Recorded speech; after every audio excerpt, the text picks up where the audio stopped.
Tunaingia vijijini, mijini na hata jijini kukuletea taarifa mchana kutwa. Usiku tunaketi kitako, tunadadavua tukichanganua taarifa na makala muhimu yanayokuhusu wewe na familia yako. Ungana na Bernard Ngozi kwenye Open Forum Political Show kuanzia saa 4 usiku hadi dakika zake kila siku ya wiki kwenye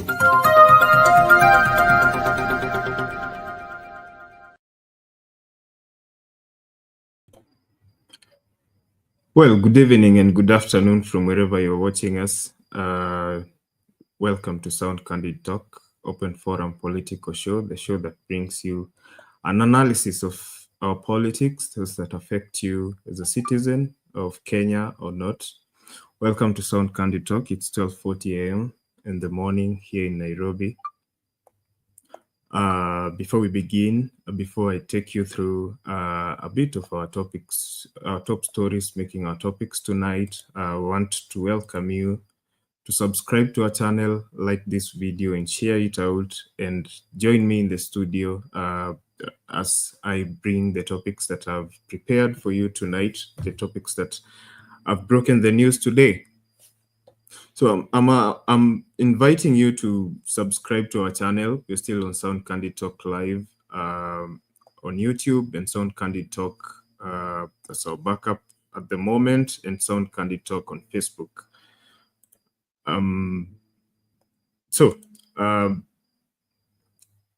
The Trump effect has begun to take effect in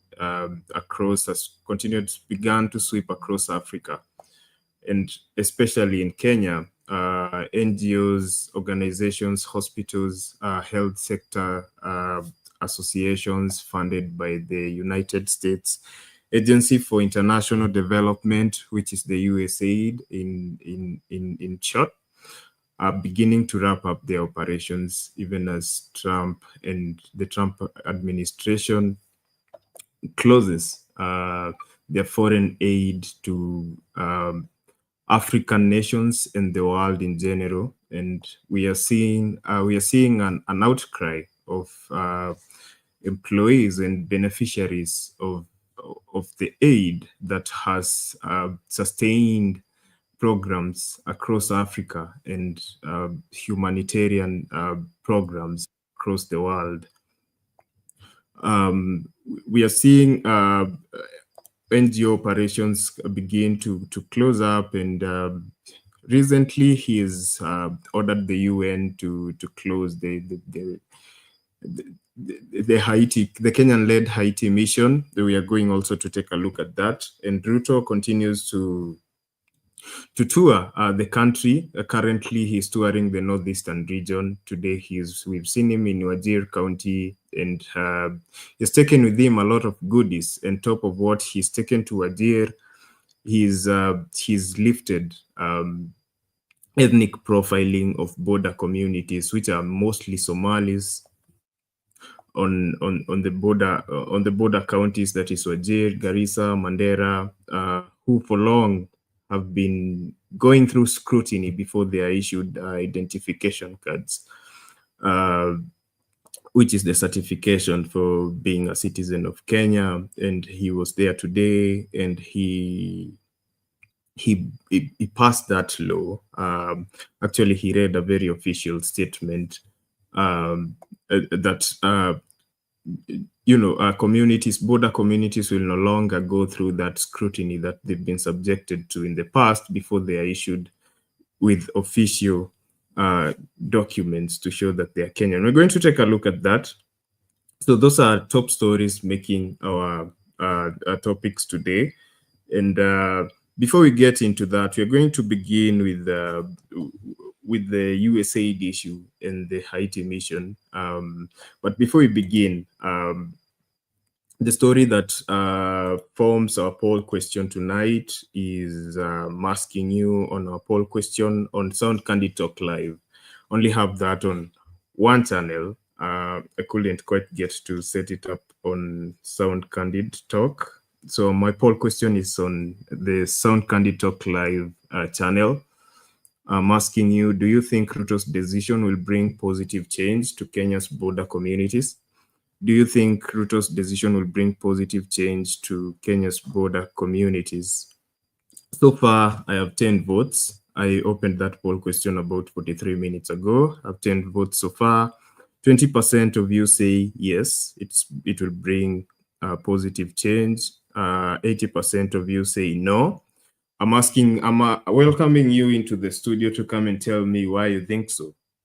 Do you think it will promote inclusivity and fairness as it has been marketed by President Ruto and his entourage? Or do you think it's just a political move without real impact?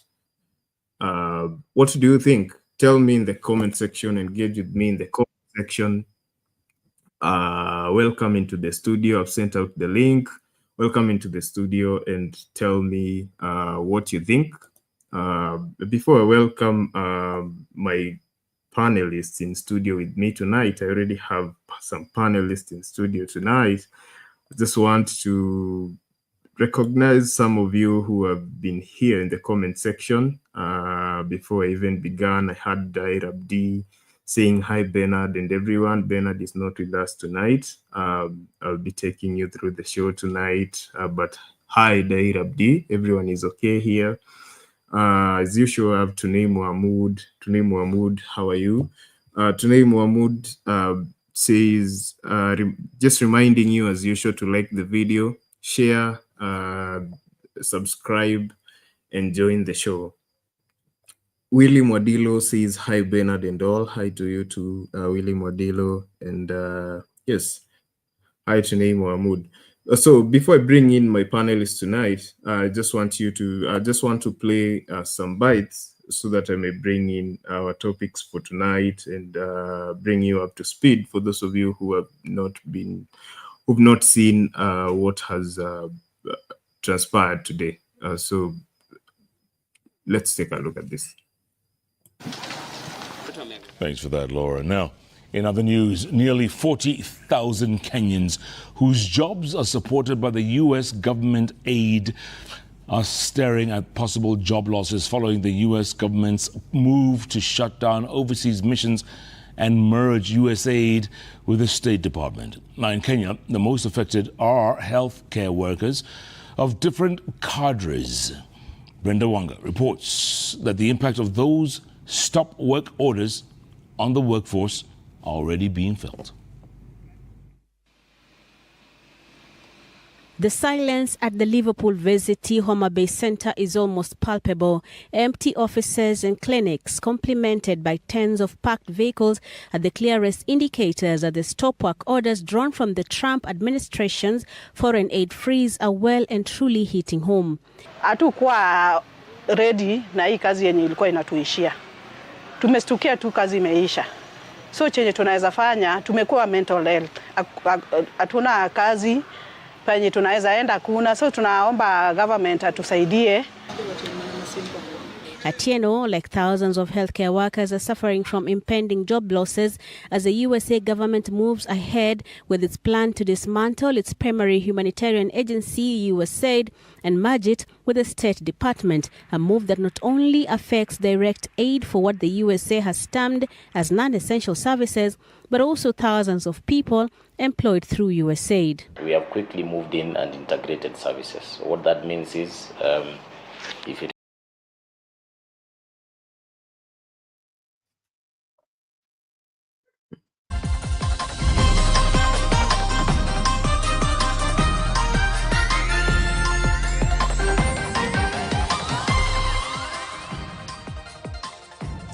Thank you for joining us. Maresha Owiti is on sign language, and my name is Anki Doris Ombat.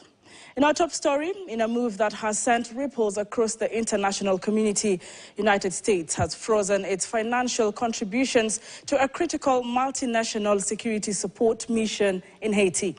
This decision, which holds $13.3 million in pending aid, has cast a shadow of uncertainty over global peace efforts. But there is nothing to worry about, according to Kenyan government officials. As the clock ticks, the coffers of humanitarian missions continue to dwindle.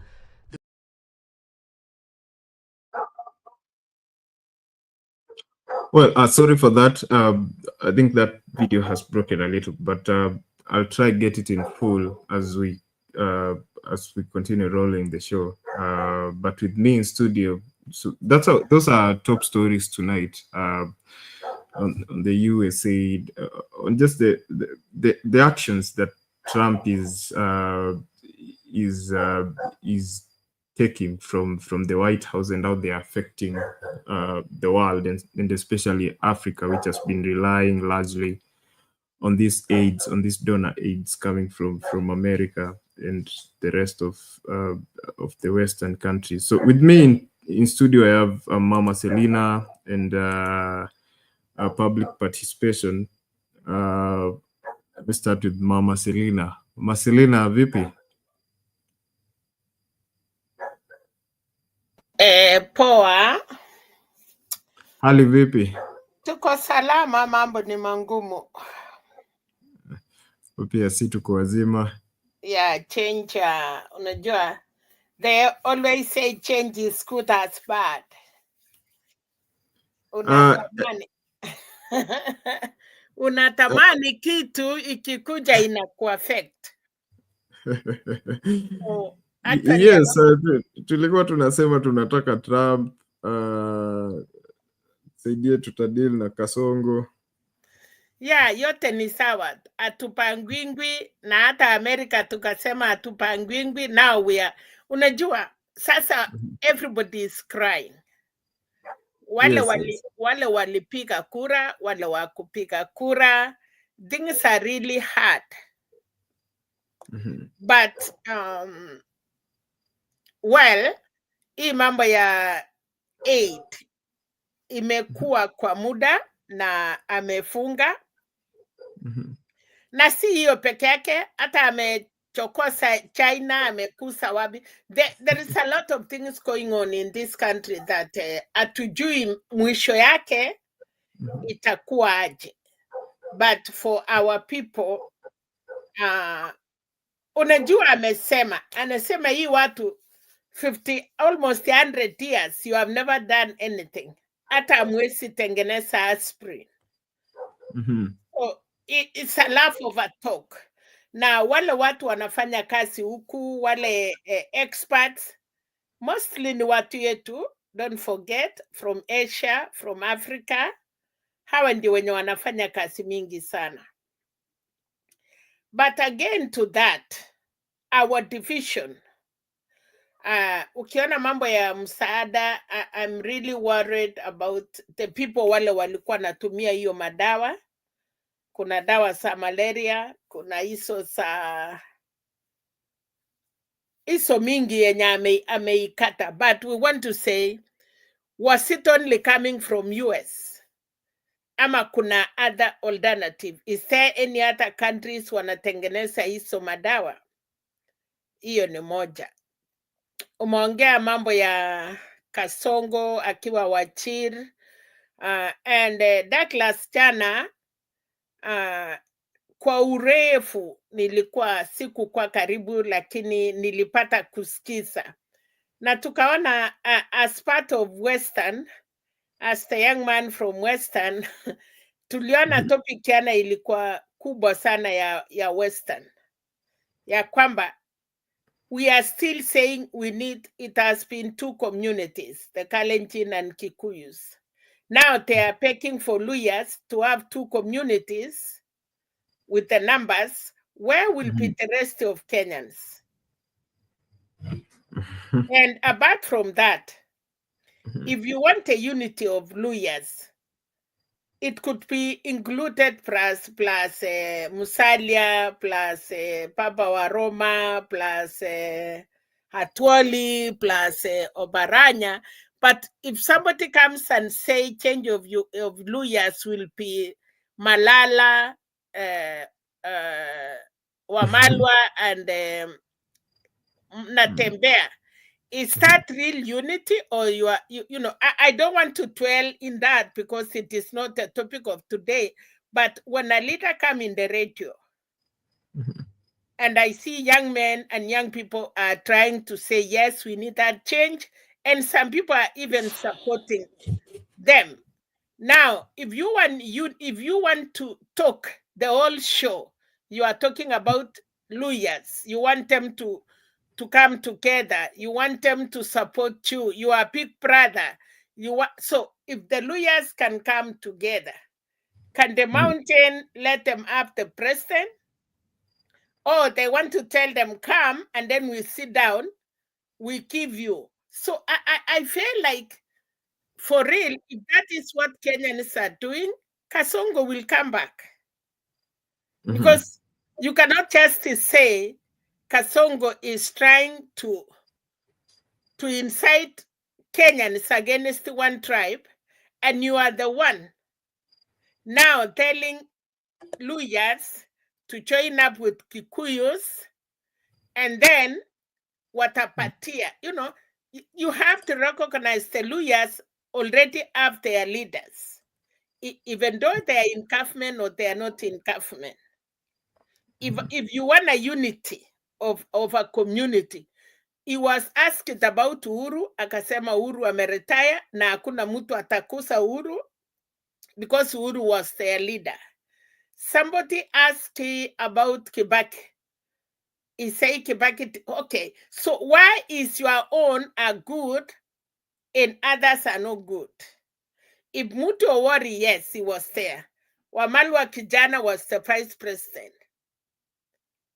We agree on all that. Again, Mudavadi was also the vice president in a government of wherever it was. So if we need young people or we need unity of Kenyans, I would have agreed,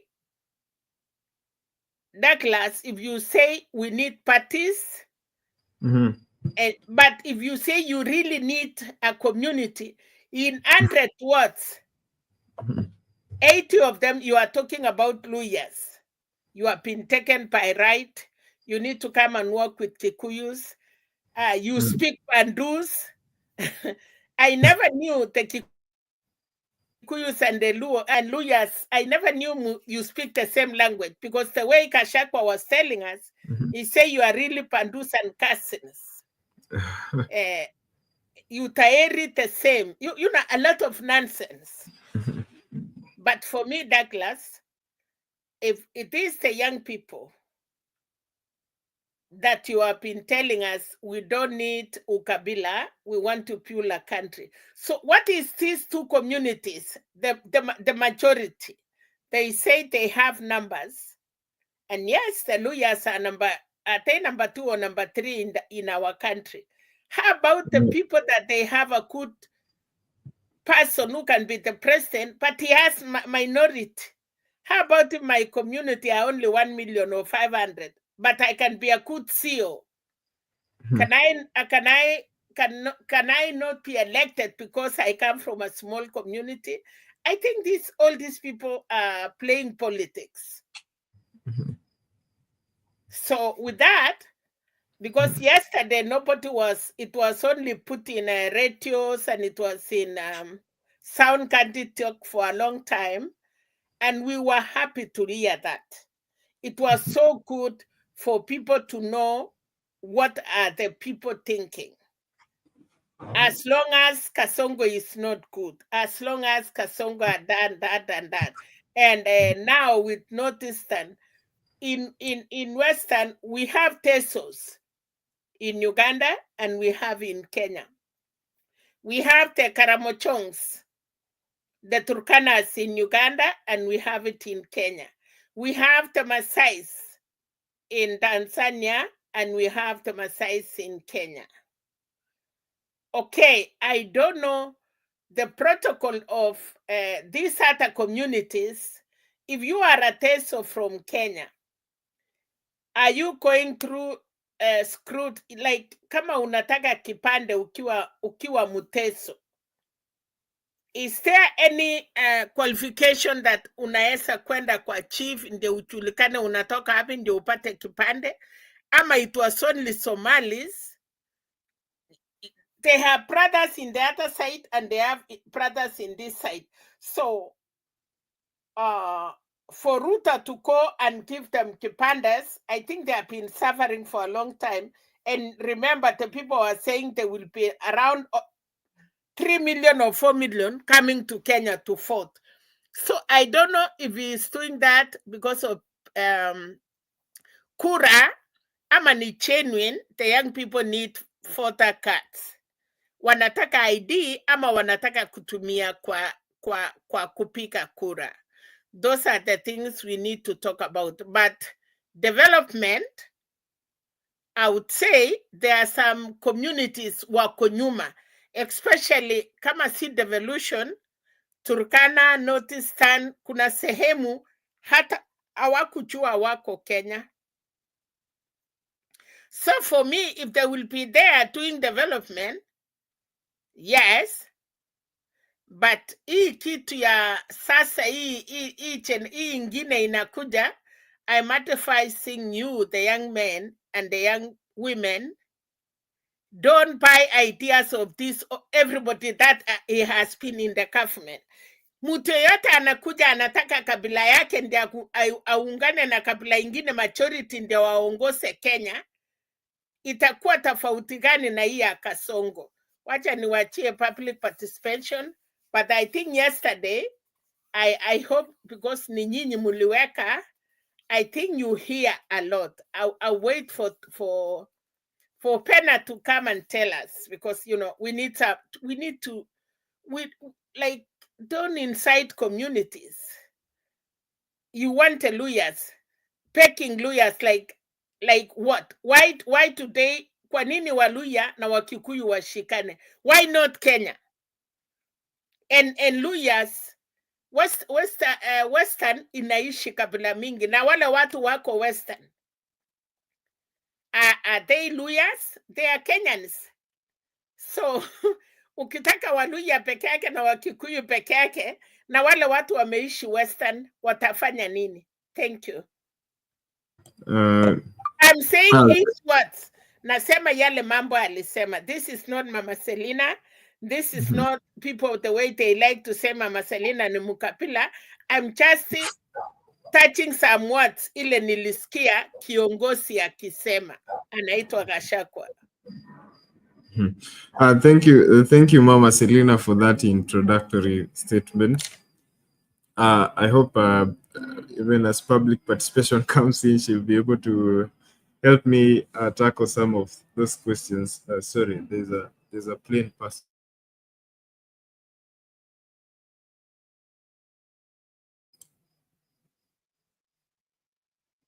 Okay, it's gone.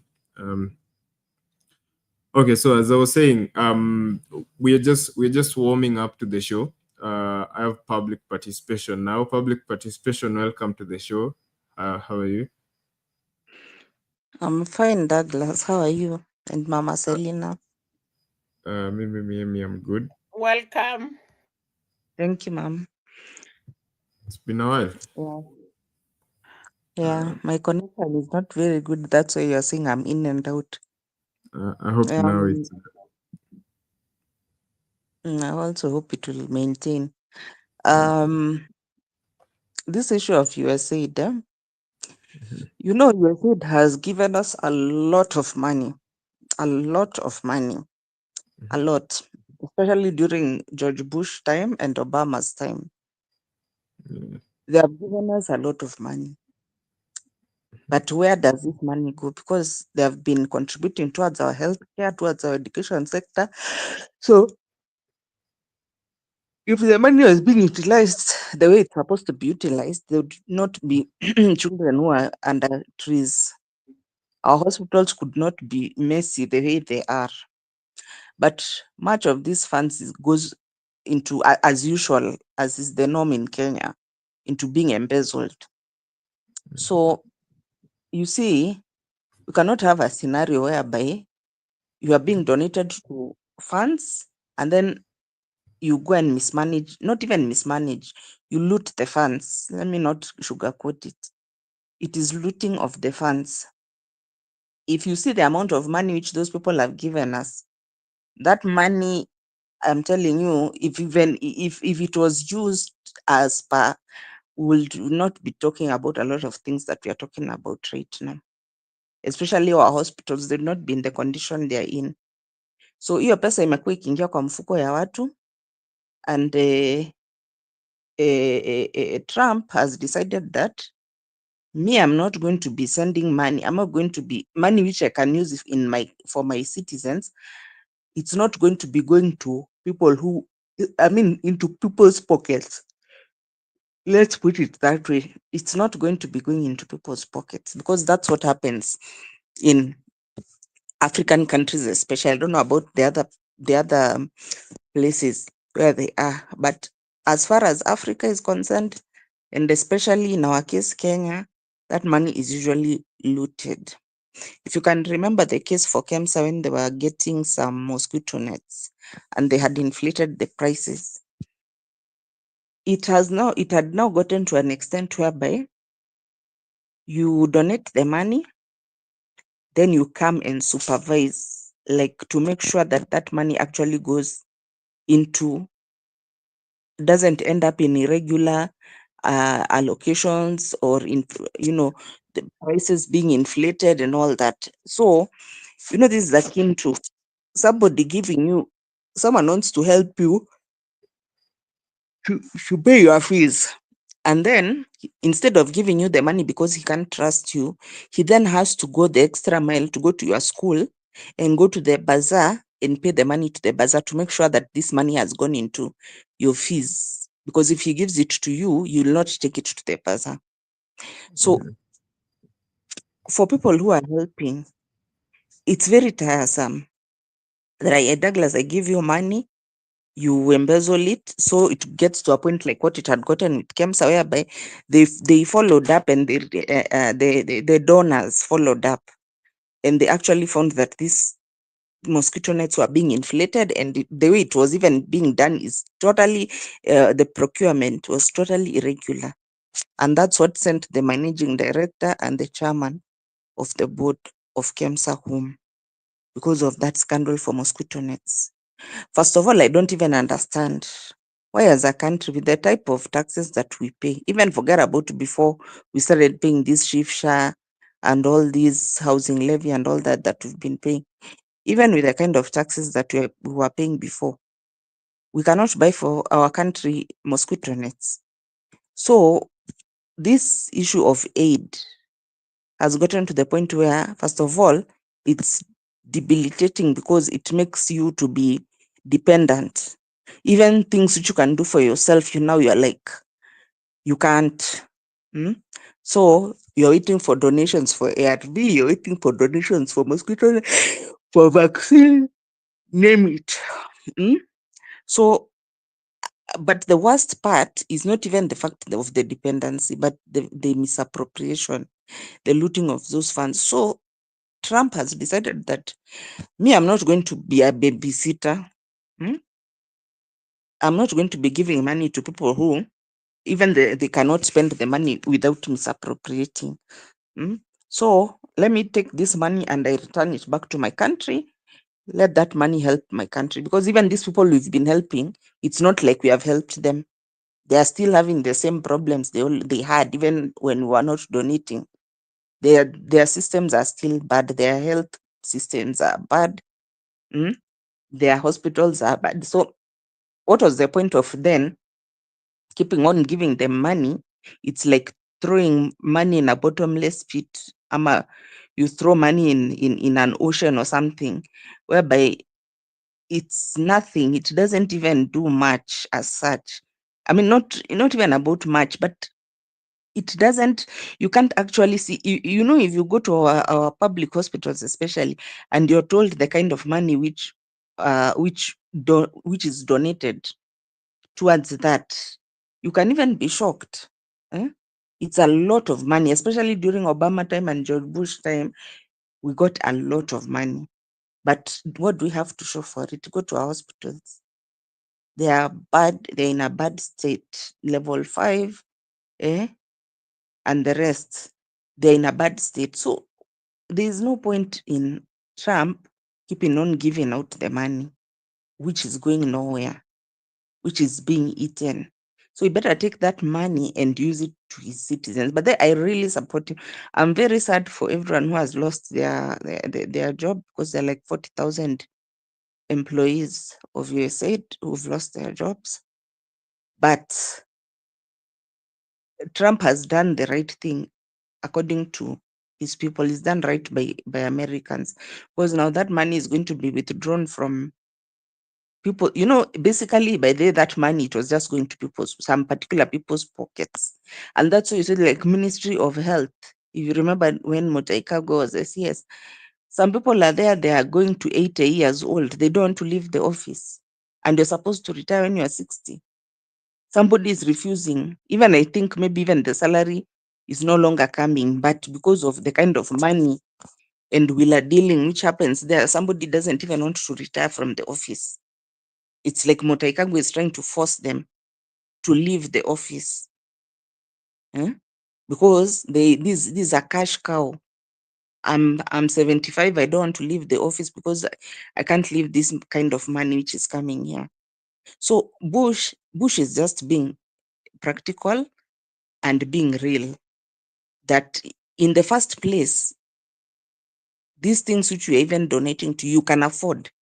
If your leaders are not corrupt, if your systems are not corrupt, if you don't misappropriate the funds, you yourself, you can generate the money, enough money for you to be able to afford these things. But in spite of you misappropriating the taxes that you get, and then me coming as a donor to help you, then after I have come in to help you, again, I have to start policing you, because I understand that it has gotten to a level whereby even ARVs, when they are donated, I understand that the donor has to send his own non-partisan people to go and make sure that the ARV is actually ending up in the hospital and that it's really being given to HIV patients. Otherwise, the ARVs will be embezzled. I don't know where they'll go to be sold, somewhere. But ARV was being monitored by the donor, that I have donated this amount of ARVs. I want to see the people who have taken these ARVs from the hospital free of charge. And if it's not for that follow-up, that either the funds would have gone down, even the ARVs would have been taken and they're sold elsewhere. That's the kind of a country that we are living. A very toxic country. It's very disturbing that, first of all, you misappropriate the taxes that you get, which are sufficient to be able to take care of your people. Then somebody comes to help you as a donor.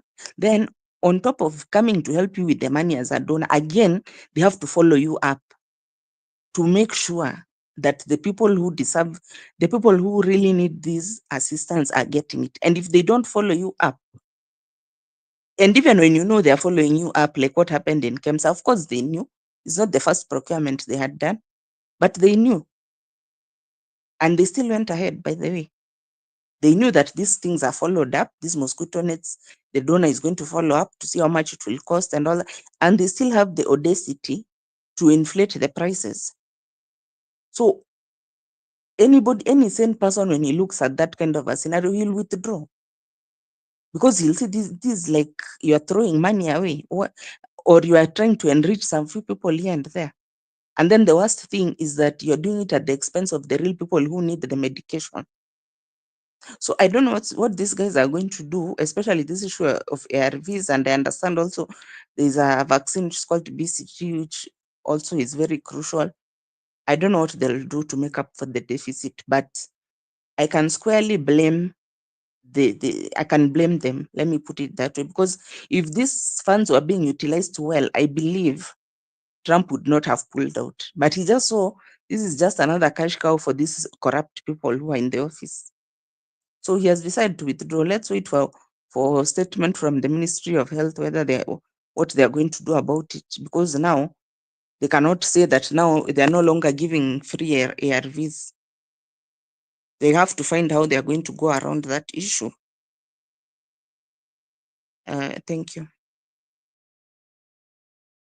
Thank you, public participation, for that introductory statement. I will come back to you to just give you your thoughts again on the issue of Haiti.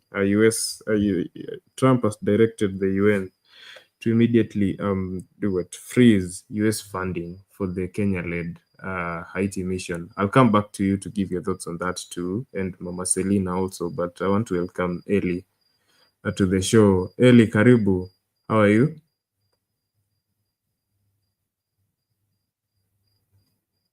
Eli. Habari yako? Nzuri sana. Jambo. Unanisikia? Yeah, tunakusikia. Public participation must be clocking in a lot of hours, you know. Because every time I come to the platform, she sounds like she's yawning. And yet she's making some very powerful, you know, very, very powerful submissions. So if she's on shift work or something like that, fair play, you know. Tumpongeze kabisa. Yes, I think she can clarify on that. No. Si lazima afanye clarification, hapana, hiyo ni yake, lakini nilikuwa nataka kumpongeza hapo kidogo. Alafu mama wa taifa hapo, Mama Selina, mpole as usual, leo amekaa tu kimya. So Douglas, this thing about Donald Trump and pulling the plug on aid or whatever, the USAID company, I call it a company because the charity sector is an industry. A lot of those people, they come to Africa to certify what they want is to be part of the recruitment, international recruitment, in Africa, and they're in big jobs, even though they're in the charity sector or aid industry, and they're taking over jobs that most of the African people can do. The only thing they have is the financial power, because it's the United States of America, the USAID, and other such foundations like Ford. But what Trump has done, this is my opinion, I don't know the facts behind it, is because probably it's a rejection of the corruption that has happened to that money, because obviously it's the US taxpayer that funds that philanthropy that goes to different parts of the world. And so if his voters are subjecting him to that question, why are we paying this money? And then people like the last 5 regimes in Kenya have swindled the money. That money has actually come back to Europe or America, because these people, those powerful Kenyan political elites, they have those big investments around the world. You remember Nicholas Biwott? Openly, it was known that he had huge swaths of land and property in as far as Australia, and the Moi family in various parts of England. Most of the sectors, whether it's military, different government departments, and we always forget that the private sector is the one that facilitates corruption in Kenya, and they are never talked about. And I think that when these foreign embassies are doing their work in different countries, they have their intelligence department that they attend those parties, they go to those functions, conferences, like Smith Hempstone used to do Nyama Choma with people in Mathare and different places. They get the information from the ground. What is happening to this project or that project? And it's as easy as that, So this is how they return the information back to their mother country. And then you find that in the case of America, Donald Trump says enough is enough. This is how much Ruto has stolen from this particular project. Or even if Raila and Karua were going to be the next leaders of Kenya, that still would have happened, you know. So these people are saying that their money is being misused. It's as simple as that. But also, I have a friend in the NGO sector, and all they're doing is a feeding program in the informal sector or slums in Nairobi, and they're just feeding children who are going to those poor schools in the slums, and that money is coming from the US. Okay, and now these people, because I know you posed the question there, which people have been affected, but this particular NGO has been affected so much because they don't know where the money is going to come from for their projects, because America has decided to shut down this international, program. And so what they're saying from this person I was chatting with, and they say to me that there's this sense of entitlement by local NGO managers, whether it's a small NGO or a big NGO. You find that the people managing, the team leaders managing these NGOs, they have this sort of entitlement, and then that becomes part of the way now they start earning money ruthlessly apart from their normal wages or salaries in those NGOs. Because you find that most NGO personnel, they're driving powerful cars, and they have big businesses. Yet this is a philanthropic project that is supposed to positively influence what is happening on the ground. So I remember there's one time this Paul Kagame of Rwanda banned certain types of vehicles that he said there was no rationale for NGOs to pose as solving poverty as an issue, yet they were driving powerful vehicles around the rural areas. And I think that was a voluntary thing, but most NGOs had to heed that call. This was maybe 20 years ago. I don't know if it's still happening in Rwanda. But you can see that there are some pockets of resistance against this behavior by corrupt leaders or corrupt NGOs. So you see things like what is happening in Burkina Faso, where the president of that country has decided the history has to be, streamlined. We have to set this country back to where Thomas Sankara hoped things could happen in a certain way.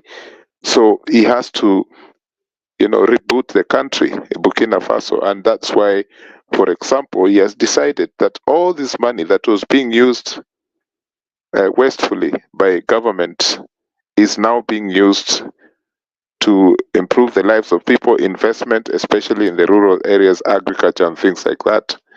But then, of course, the naysayers will say, why do we have to get X number of tractors or diggers or all these machines from Russia or China, whatever?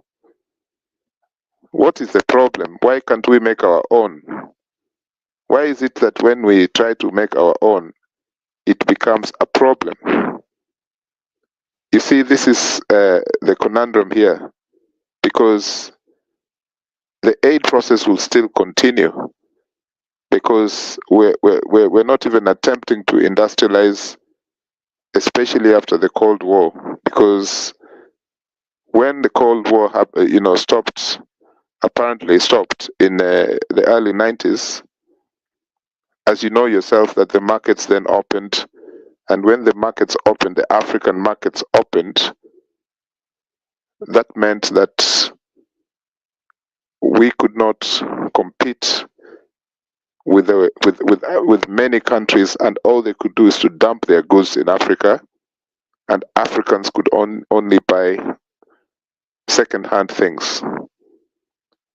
There's nothing wrong with buying second-hand goods, but you see that in the 1980s, many families in Kenya, I don't know the data, but many families in Kenya were able to afford to buy, say for example, school uniforms, brand new, clothes, just normal clothes, brand new, made by yule mama wa kushona, brand new. But now the second-hand, industry flooded our streets because the Europeans were dumping. But they were dumping for a reason. But you ask yourself that this money that Donald Trump has decided to freeze or stop through an executive order, did it even come anywhere near what the Americans thought impact it would make? Or were the Americans part of the problem? Because why were they there for that long? This is the thing. My cynicism is because I'm thinking this was just part of the American, global politics, because they pretend that they were there to sufficiently support what was already going on. Because even in Kenya, there are some people who are philanthropists, Kenyan people, and they do it. They don't shout about it, but they actually do something. Douglas, even in your village, I don't know where you're from, but even in your village or your district where you're from, you will find that there are some people in the locality who will organize things per week or per month, and they'll mobilize things to happen for the sake of those people who are maybe too poor. But these people, nobody will talk about them. These philanthropists, some of them will not even be involved in the corruption that we see when the international order or disorder of the Americans, the UK, and also so on and so forth pose as philanthropists. These people who help in slum places in Nairobi, not just Nairobi, Kisumu, all the big towns, they are there. I have an example of a friend of mine who is a deputy county commissioner.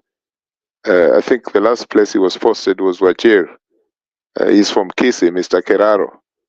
He left the UK and he just decided that all he's going to do is to use a piece of land that he had and build a homeless shelter for young people. And then when he did that, he mobilized some funds, but when he did that, the government got interested, and the politicians, and they took over running of the place. But this is a man who had his own personal, outlook of what he would like this place to be. But the argument was that part of the problem is the more these shelters for the homeless are built, the more the homelessness thing, spreads, because many people on the streets, many people now come from the streets, seeking this kind of shelter, and it will just be a domino effect. Stupid arguments like that. But this is one person who was just trying to help.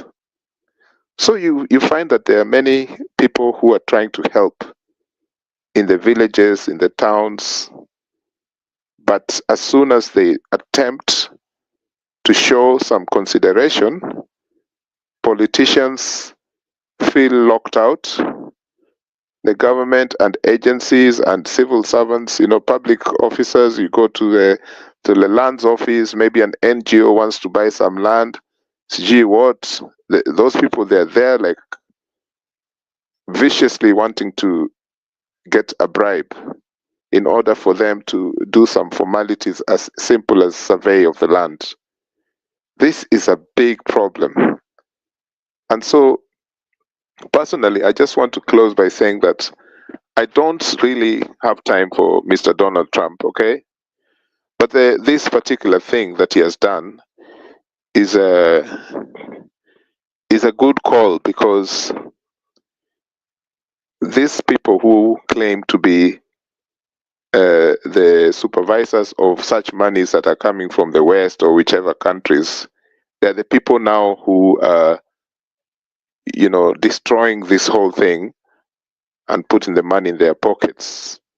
And it's it's invisible, yani you can't even tell who is doing what, but you know that it's only a flowery project, because you don't see massive impact that was intended by the people who are giving the funds.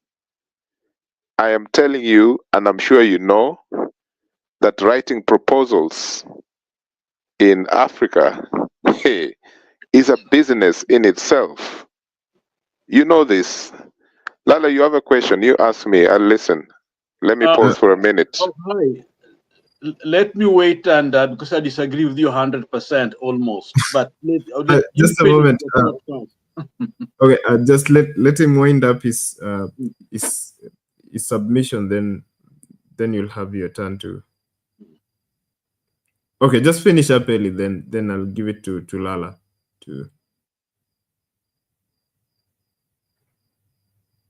Eli? I wanted to know what was his question? Is it long-winded or is just, he'll wait? Okay. Give me 2 minutes then. Give me 2 minutes to wrap up. Okay. So you also have the religious philanthropists, most of who are doing some good work. And then there'll be those are the clowns, back home who really damage the reputation of their churches, or if it's Islam, their mosques or other sectors, because and this is a very sad thing, because as you know yourself, how religion or the belief system is taken very seriously, and it just it's the one that mobilizes philanthropy, So you find that when Donald Trump,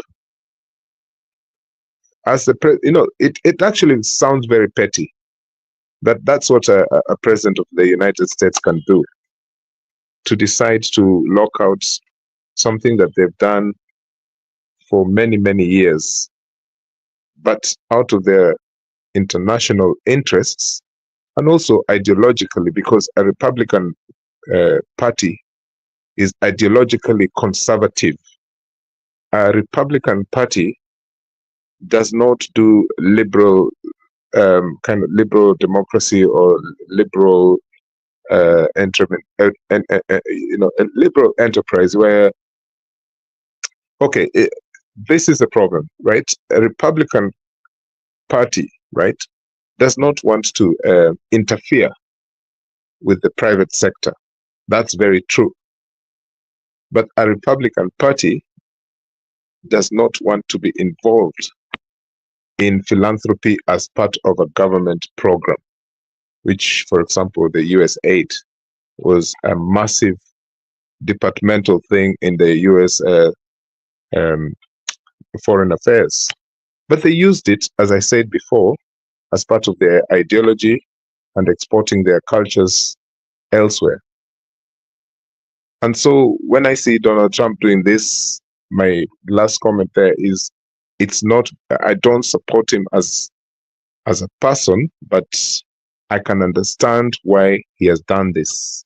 That's all I can say. And it has affected millions and millions of people across the world. From my understanding, I hear that around 150 countries have been affected by this executive order by Donald Trump. But this gives an opportunity for some countries who also want to, to export their international interests. Countries like Japan, they have their own NGO system. Sorry, they have their own foreign affairs thing that exports so-called development through philanthropy. The Scandinavian countries, they have things like Danida. Britain has its own.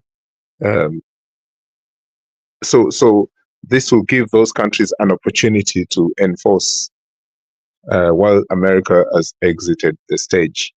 And as you know, China will do it without even announcing that it's doing some form of philanthropy. Thank you. Thank you, Eli, for that submission. I think we still have UK aid. We have UK aid and a few other, but USAID has been the largest one we have. Lala had wanted to contradict your submission, but before he does that, Lala, welcome to the show. Thank you. Say hi to us, Mama Selina. You, Eli, Mama Selina, and of course Douglas, and the rest of you in the background. I just got here, and I think maybe I overheard, but Eli, that was good. I think you are to the point, except for the fact that I don't know whether I didn't hear it properly. Criticizing the aid because it's being stolen, getting into people's pocket. While I agree with that, because any fund, there will always be somebody taking it. And the other point that you raised, of course, is the Republican don't interfere with the businesses because they represent them. That's true. But let all of us remember that George W. Bush, I think the son gave the largest funding, especially for HIV. The continent was saved because of a Republican president. He was not like Donald Trump,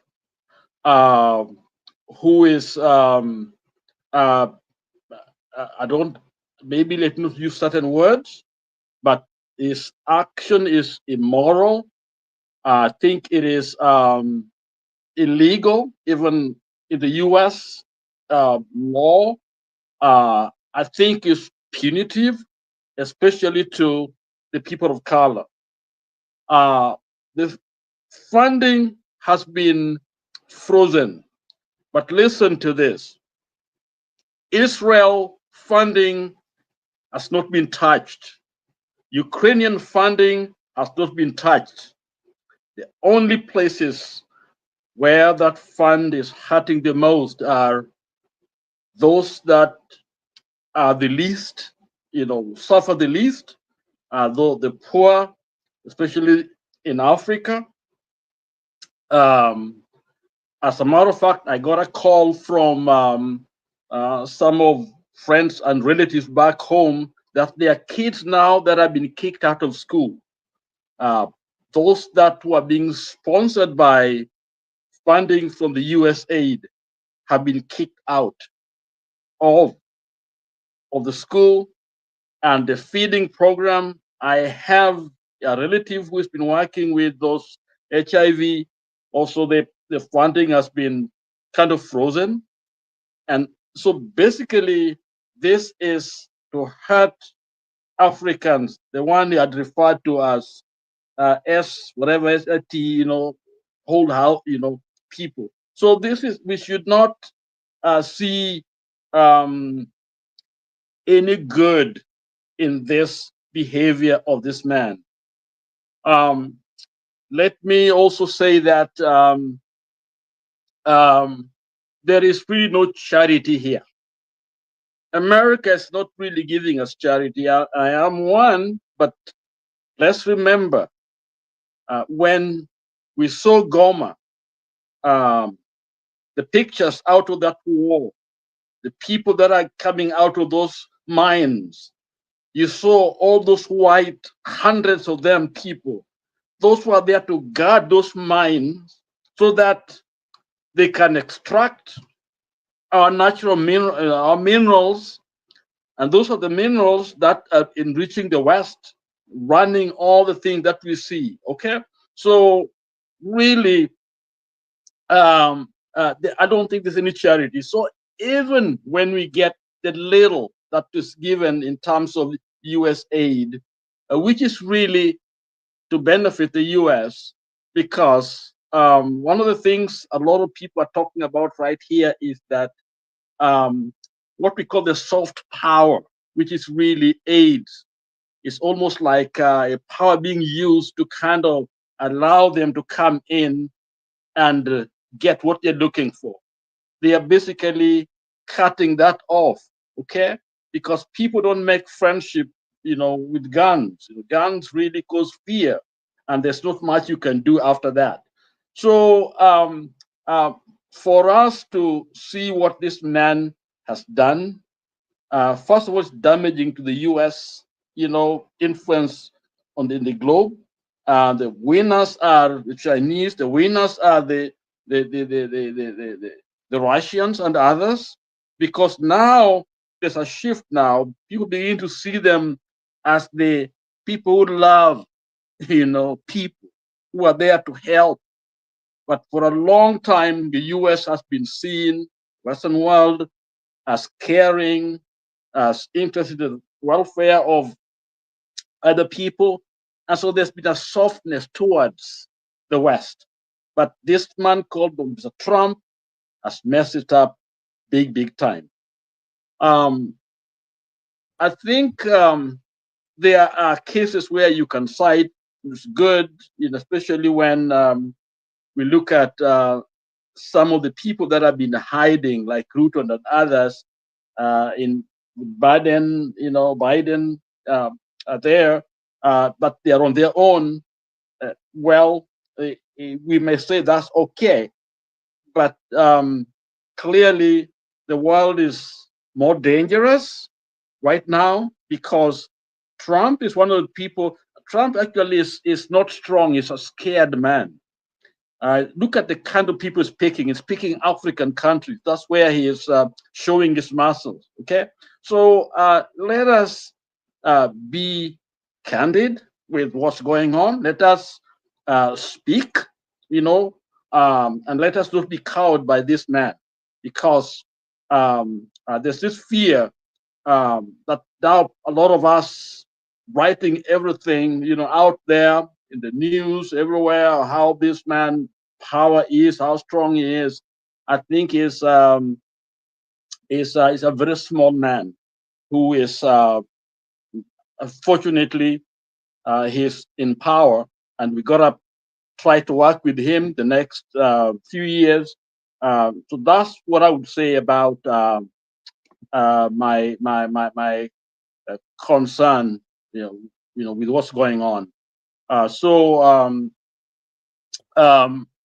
When it comes to Congo, let me just make that little statement, touch it a little bit. I think we Africans must not make the mistake of condemning Kagame alone. We shouldn't do that. Yes, he's on the wrong side. I shouldn't do that. But look at the world where they are, the West, especially the foreigners and others. They are on every side. They are dealing on both sides, just like in the US. You see, when you see a campaign, Democrat, Republican, businesses fund both sides. They never just go with one side. There's always money moving on two sides. And this is exactly what's going on in Africa, or on both sides. So let us make sure we get rid of these foreigners and let the elders sit and speak. Let Goma people, the people there and the central government and Rwanda and others sit and talk. That is how we're going to save our continent. But if we side with one, that one is coming with their own, people that are not representative of all of us, of us as African, that is. We end up actually selling our continent. And that has been going on over these years. And so when we have minerals or oil, it's become a curse because the money keeps flowing from outside, interference. We know we have been fighting it in Kenya. We are here because some people came in to interfere with our system. And why do we fall behind those guys and start condemning our fellow people without really studying what is really going on? Because if we do, then we'll see those hands. And you saw them when they are being flushed out. You saw those people coming out of the bushes, with those are mercenaries. And they are there to kill who? They don't kill white people. They're here to kill black people, okay? To kill your brothers and sisters. And they are paid. So they can be on either side. So let us be very clear around this time and let us tell those other voices to leave so that Africans can have their own resources. And there is enough for all of us. There's enough to take care of Africa from within Africa itself. And so that's my presentation. And sorry that came in and just jumped in. Back to you, Douglas. Oh, thank you, Lala. I think Eli, is that a question? I think Eli wants to raise an issue, but I had a question. No, I just wanted to respond very briefly. Is Mama Selena coming in? Okay, you can respond. Can you do that in under 2 minutes? Yeah, very briefly, because it's not a very contentious issue. I'm sure that there's a lot of things that Lala said there that I don't disagree with. But what I always try to find out, what is it that can be done? And in this platform, I've always spoken about, and other platforms, what is the solution? And because we can be singing the same song here every day, but if we don't have a practical solution. So when these guys have done what they've done in Burkina Faso, why can't other African countries just copy the same thing? Simple as that. So when people are talking about G2027 or other countries in the neighborhood speaking about, a strong solution that helps their own people, why can't we just find something that can work? Because it is simple. If that man in Burkina Faso decided one day that enough is enough, he kicked the French out. The French actually thought that they owned that country. Now, my second bit of advice to anyone listening to this, because we know that those government agents, they listen to these platforms where people are shouting loud or discreetly or even, being subtle about things. I want to say that for the longest time, if the judicial system was, had some form of integrity, and if parliament was not captured, in the case of Kenya, a good leader would say something like, let's give an amnesty to those people who have swindled billions from the coffers of the state by returning or surrendering. There's this assets recovery agency in Kenya, and they have actually retrieved or recovered a lot of wealth from people who abused power in Kenya. But me and you, we don't know what has happened to the assets that were recovered. So if there was like some form of integrity, Lala or Douglas or Mama, there is where we can this can be policed. And this goes to, there has to be a law. A law must have to be made about this, where the asset recovery agency has certain powers. There's a certain bank that is in charge of this loot. And then that loot is not, it's not a matter of a judge or some kind of commissioner or whatever who says this one would be used to build 10 schools. This thing that can, you know, there's that thing of Kanyotu trending now on social media. The man who stole billions from Kenyans, he was the chief spy in Kenya for many, many years. So such characters, their families are still enjoying that wealth. The state knows who they are. But this thing can only happen if there is someone or people at the top, and including an uncaptured parliament and a judiciary that is not captured.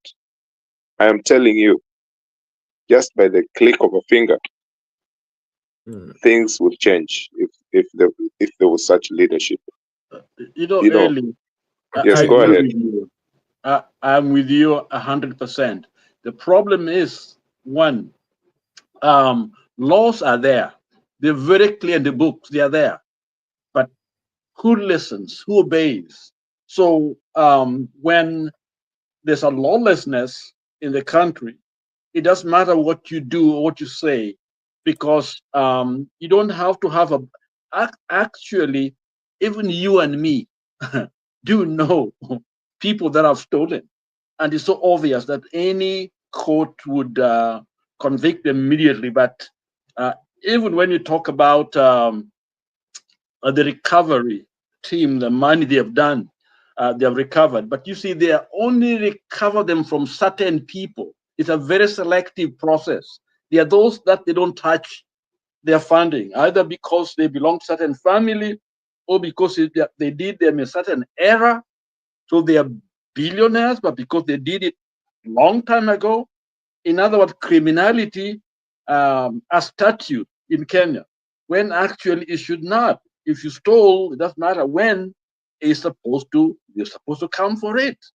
But in Kenya, so the laws in Kenya are only followed if you are not in the right political persuasion, if you're not related to certain person, and that's where the problem comes in. So it doesn't matter how many laws we have. Judiciary is toothless. So that's the challenge we have. And that's why even you mentioned Traore, Traore is a great example. And the reason is that they were able to do something that most of us are unable to do. They were able to bypass the influence even of the foreigners, to be able to take over the government. And all possible that the foreigners had an interest, thought they would change towards them, and they refused to change, Because Africans, what we have done in the past, if you look at even those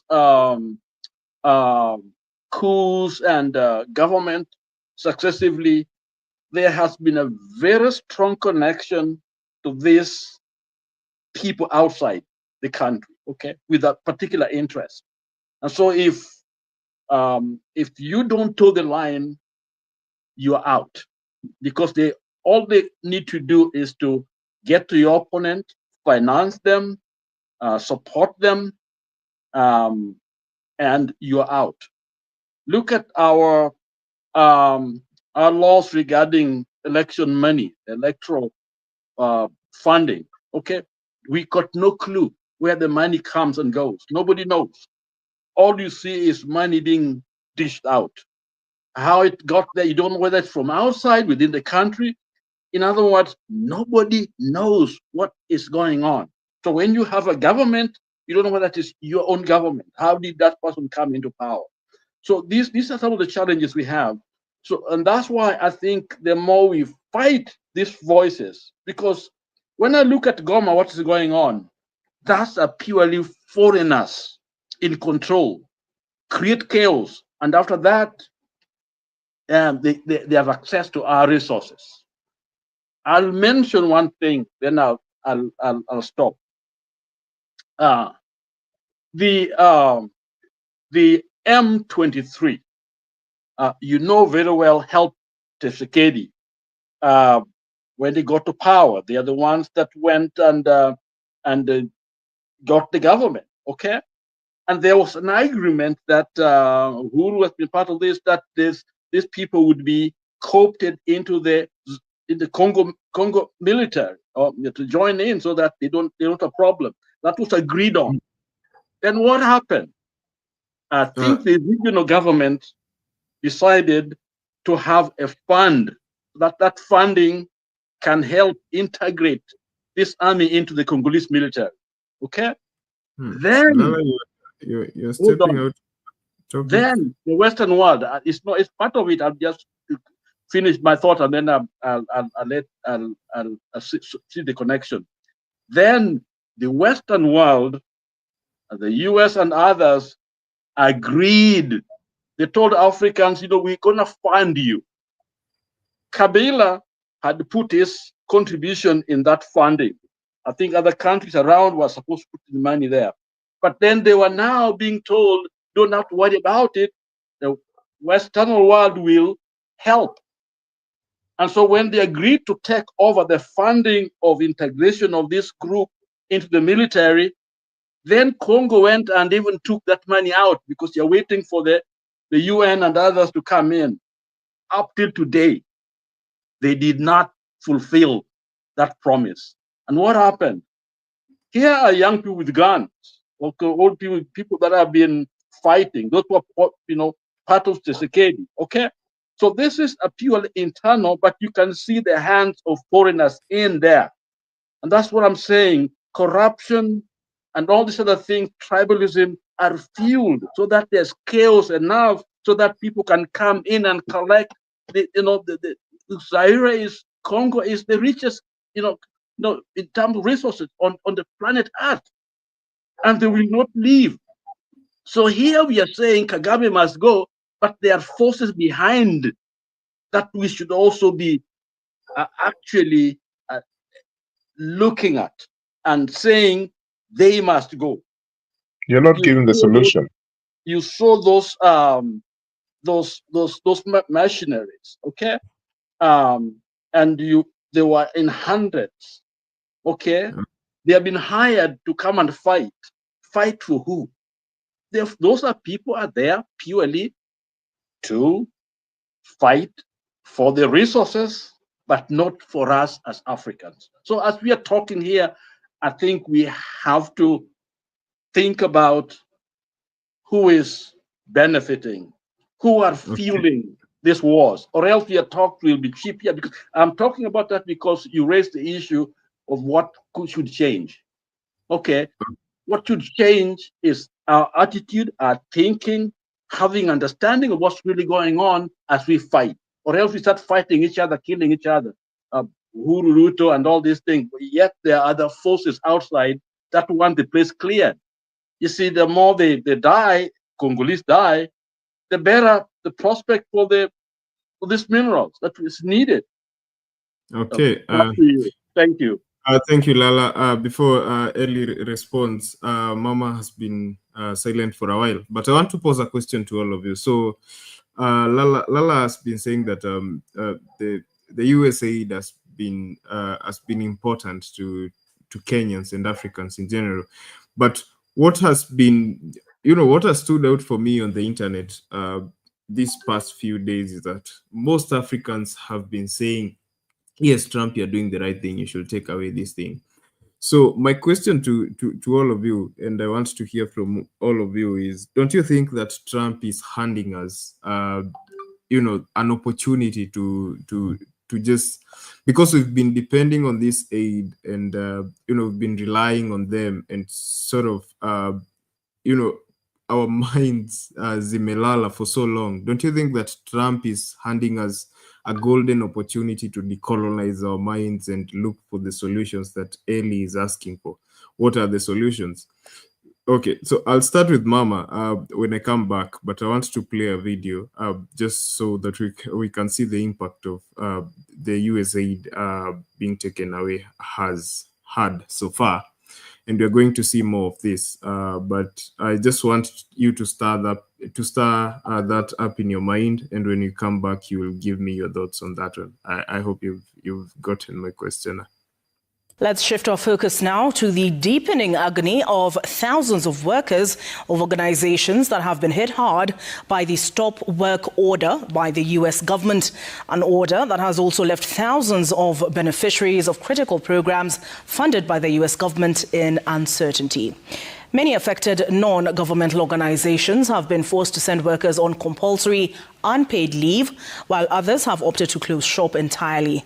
And as Afin Achengoma reports, health stakeholders are emphasizing the need for domestic health financing to break the dependency on donor funding for critical programs. Shock and uncertainty has gripped the health sector as the realities of the U.S. funding freeze sinks. The stop work order signed by U.S. President Donald Trump on his first day back in office temporarily suspended all U.S. foreign assistance programs for 90 days, pending reviews to determine whether they are aligned with his policy goals. A directive that has left many local government and non-governmental organizations that run programs supported by the U.S. cash-strapped and struggling to stay afloat. Kisii County government, for instance, has suspended all U.S.-funded activities and sent over 500 workers home with the January 2025 salaries only. The letter by the county director of public health and sanitation directed the workers to hand over and wait for further guidance. Zile hospitali ambazo hawa wafanyikazi walikuwa wanafanya kazi, tumefanya mipango ya kuwatuma wafanyikazi wengine pale.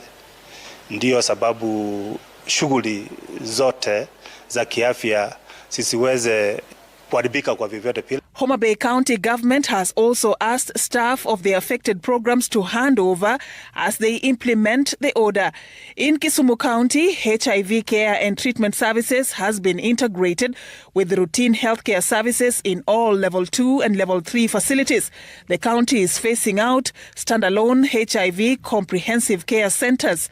USAID has also announced that all workers under the Fahari ya Jamii project proceed on compulsory 3-month unpaid leave effective 1st of February 2025. The directive affects over 700 personnel operating under the program run through the University of Nairobi in Kajiado and Nairobi counties. The 4.2 billion shillings project, which was in its 4th year, was scheduled to end in May next year. Over 72,000 patients who were on ARVs have been adversely affected with an abrupt closure of over 150 clinics, which were run in collaboration with the county governments. The impact goes beyond the health sector, as Faith Ndungu, the advocacy manager at the Health NGOs Network, explains. The magnitude from the health sector, we can say we are feeling it more because these are lives, these are people. But also other sectors, agriculture, research, even youth empowerment. Many of the fellowships which are there to strengthen and build the capacity of many different people is actually affected as we speak. She insists that the discussion on donor transition plans is pertinent to avoid such knee-jerk disruptions. When the abrupt decision has been made, we are talking of 1 million plus people living with HIV. We are talking of how many children. So at least the humane way to go about it is to have a conversation with the countries and tell them that in the next 5 years, in the next 3 months, we are going to be changing strategy, we are going to be transiting from your country. How prepared are you? Considering the shrinking donor funding space, she emphasizes the need for domestic health financing to ensure sustainability. The silver lining in a sad situation is that it's our wake-up call. It's our wake-up call to ask ourselves, when we have the LM 2019 declaration, why haven't we invested in health as was envisioned in that document by our leaders? When we fund our healthcare more, then we're in more control. If a donor for one reason or another may not honor their commitment, we will not be in a crisis. Safin Achieng Oma, Citizen TV. Well, there you have it. I just wanted to play that so that we can see the domino effect that continues to spread across, especially the vulnerable countries of Africa, courtesy of the withdrawal of the USAID from Africa. But my question for you, or for all of you, is what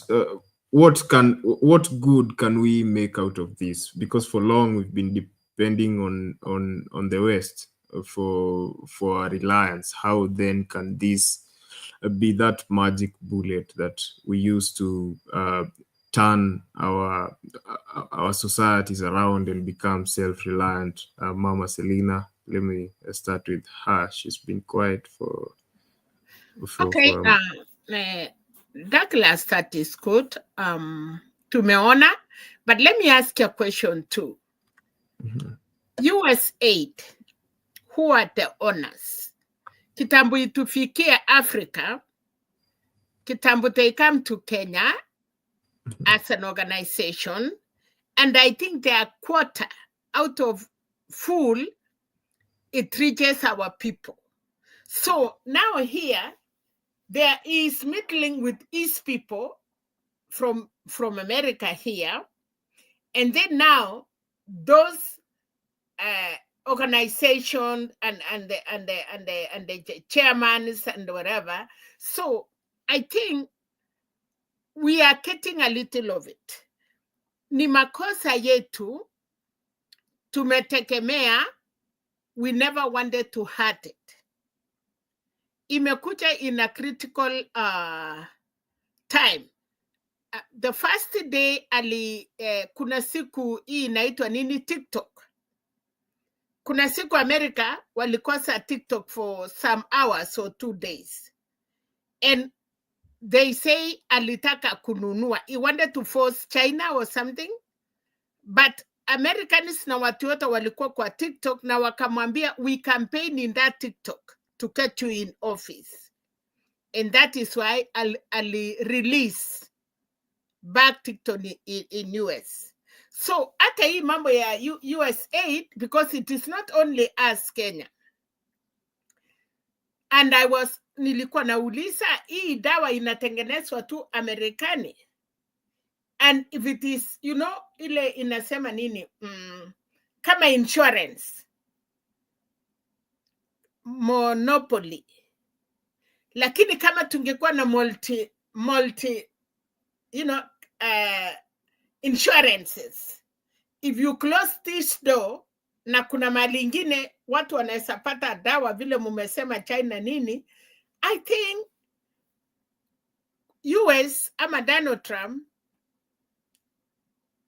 wakati Joe Biden alikuja na Obama, they were trying to, walikuwa na jaribu kurutisha hiyo uhusiano.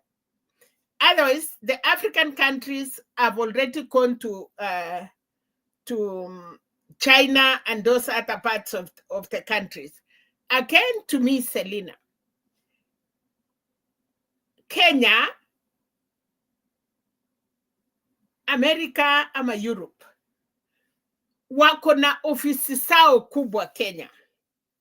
They have even their military lala. They have even the Marines in Mombasa. They have some places in Karen where they can control these other parts of the country. Now, if the Kenyan too, if you don't need us, how about if we work abata kama tuko maskini and we say, okay, go, and let us be. This man, aoni ile faida tuko nayo kwao.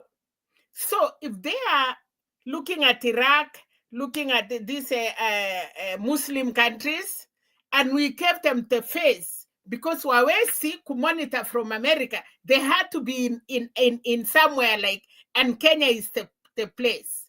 United Nations iko Kenya. All these other things are in Kenya. So, if again we have, because we have good people in Africa now, young people. And as I said, hata huko na Lala anajua wale watu wanadiscover na kufanya kazi ni foreigners. Even in healthcare, we did the sciences. We have good doctors. Omega-3 was from Kenya.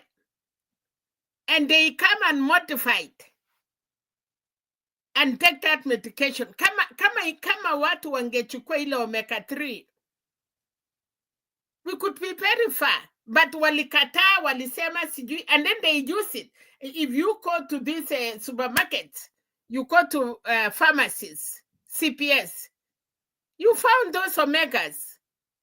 Omega-1, omega-2, omega-3. So we have people that they can produce hata hii madawa. It is only that wametuchukua tu, but our people, they are doing it for them. So he say for 90 days, the fight he will have, apart from us, you know, we are talking like ametufungia. Guess what? The original people, the money they are getting to send us those medication, it is not for free. It is not just to come in Kenya, alafu watu wetu wanapatiwa. They put money in their pockets.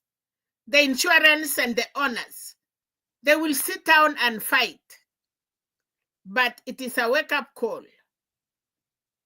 Bibi mwenye ama rafiki yako mwenye akikuta huko na njaa, kunyang'anya maji, and then kama mvua imekuja, anakuambia oh, kuja uchote maji. You don't need this water. Kama unaninyima wakati ya ukame, na wakati Mungu imenyesha nimepata maji, why do you give me your water? So we need our people to wake up. Kama ni kwenda China, go there once. Hawana instruction, wametutengea barabara. Tulikuwa wakati magari ilikuwa inatoka Germany. And Lala, you guys, you know that. Wakati walilete shida, watu walishift. So I don't know why we still come here.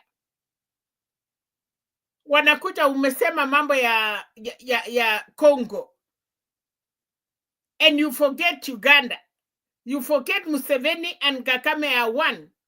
Half of their people are there. You forget Americans. Wametumia Museveni millions of money kupatia wanajeshi hili waweze kucontrol kuua watu kwa sababu ya hiyo minerals. We have been here with Ugandans every time wanaenda State Department complaining, we want to know your money. I think it is, again, Lala, it is us Africans, we have woken them up. Because I know people go to State Department. They say, you give out this money. Why can you follow your money and know where your money is going? Why are you saying munapeana pesa kwa Africa? We don't see that money. There is that documentary ya Bobby Wine. Iliendea US na ikaenea Europe. Na wakaenda State Department. Now, you know these people for real, hawakuchua. It is us, wale tuko huku. We have worked them up. You go to, they are calling their representative. You call the member of House of Parliament, you call the Senate. They write emails to State Departments. They counterattack. Why are you giving this money? Where is that money? Follow your money. So now, it's like tumewafungua macho for real. And it is all Africa. When there is a meeting in United Nations, you see all these African countries coming to complain about their presidents and Songos and wherever. So it is real that, well, that money or your dawa, we get a quarter of it. The real money is for those people who are in those NGOs from here to those who are wamefuata mpaka Kenya, and then to those big people in Kenya that they are milking the money. if the medication was coming directly to Kenya, to poor people, to our hospitals, but hii tunanyang'anya ugali kwa mdomo ya simba. You will see that fight. Tano Tram is right. Let him stop everything. And then now we know somebody else will come. But again, when we get another, we get also these corrupt people. Wanaenda tena kutunyanyasa. Otherwise, I'm saying this, itakuwa vita kubwa sana kwa sababu wananchi wameumia. Uniambie hiyo watu wote wanaendesha hiyo ma NGO sio magari. Ile wamechenga. So it is not only us tunaumia, but me I'm saying badala ya kuhurumia ama kuomba, if we have another alternative, let's go for our alternatives. And then tulikuwa na Cambridge. Nafikiria ilikuwa hapo Kapete. What happened to our Cambridge? What happened with the research that we had that ilikuwa inatupatia mambo mazuri? Ukweli kama tunalilia net ya umbu, kama tunalilia malaria. And by the way, this medication ni dawa yetu ile ya miti, ile mamiti tumepanda nyumbani. Sahi America, Yoka and Lala, they are using now everything ya kutoka China. They are almost living medication. Watu wanaenda. So why can't we exercise iso? Sahi America ukiingia unaona Dr. Oz, nani, they are talking. Wanasema pharmacy wamekula watu, insurance wamekula watu. America you cannot survive. Wameweka watu yote, ukisaliwa tu kidogo unaanza kuwekea dawa. So we really, I sympathize with those people in Kenya wale wako wagonjwa, but let's try another way. Na hata dawa zetu za kienyeji inafanya kazi. It is our medicine. Ni dawa zetu wanalete, hizo ya Wamasai, hizo ya wasee ya nyumbani. Those are the medicine wanakuja. So let our Cambridge, the good doctors we have, the learned young people, do something. Douglas, let our people, the learned people, let us do something. Mufanye, mutafute, the country is it is your generation. Don't look at these old people. Start now thinking the way you say, it is a call-up. Yes, ametuamusha. So what is the research? Why can't you guys, young people, do research and say, okay, what is the alternative? Where do we go? And then you tell these people. And we shut down those NGOs. Let them go. Na kama kuna kitu, US inafaitika kwa inchi yetu. We also close them. We close them. Kikiri, let them go. Ile wamekaa Karen, let them go. Uko Mombasa, let them go. Let them go to another country. And we see how they will do it. Thank you. Thank you, Mama Selina, for that. Okay, I thought I'd lost Ellie. Yes, so I wanted to start with Ellie. But, thank you, because I'm about to retire. But thank you, and I quite enjoyed Mama's presentation there. Yes. So I find it always difficult to I don't know how I can explain this, because the viciousness of the big powers, the countries that call themselves first world, that viciousness can only happen if our local leaders, if our presidents or prime ministers are weak people.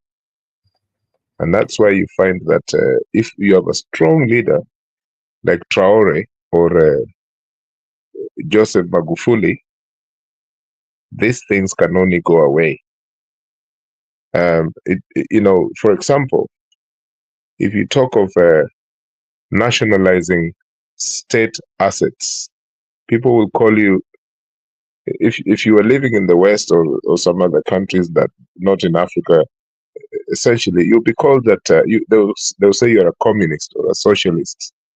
Me, I'd rather be called a socialist or a communist if we can nationalize our assets as a way of, supervising the economy. Because if those assets are nationalized, which means they're primarily state-owned, but there is a way they are supervised, so that, not in the way we do this in Kenya, but there are many countries that are still, even after the Cold War, they still nationalize their assets, right? And those assets, for example, many countries have a free transport system because their railways or their bus companies are state-owned, and whichever profit they make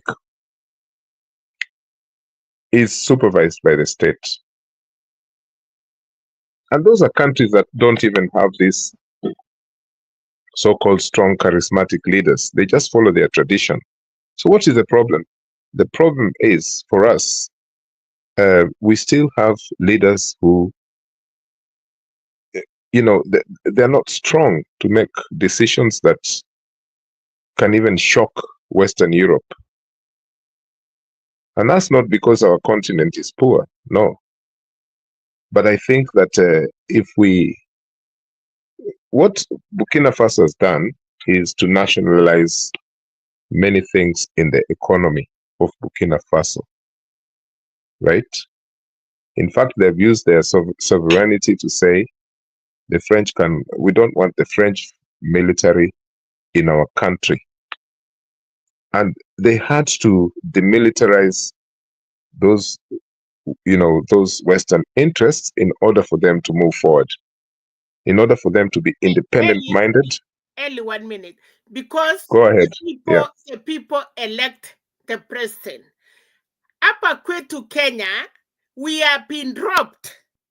Hatujai kuwa na election free and fair because they are scared of the leaders that we elect. So wanatupatia they are perfect hili wakati wanawaambia stop this. But the time tutachakua our president, army itatusikia, everybody will listen to us and we will continue.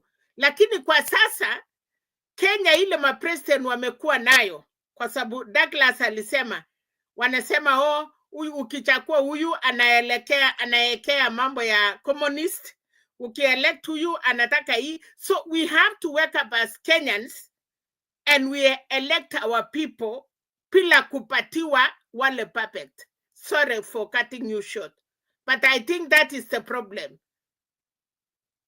Okay, thank you. But unfortunately, me, I don't believe in electoral democracy as a part of our solution. And I've said before, I've only participated in Kenyan elections once, and I regretted it. But I hear and I understand where you're coming from. What I was saying, hopefully, it sounds very far-fetched. Hatuwezi fanya hili jambo. Tukipata mtu mmoja, haki sijui ni nani,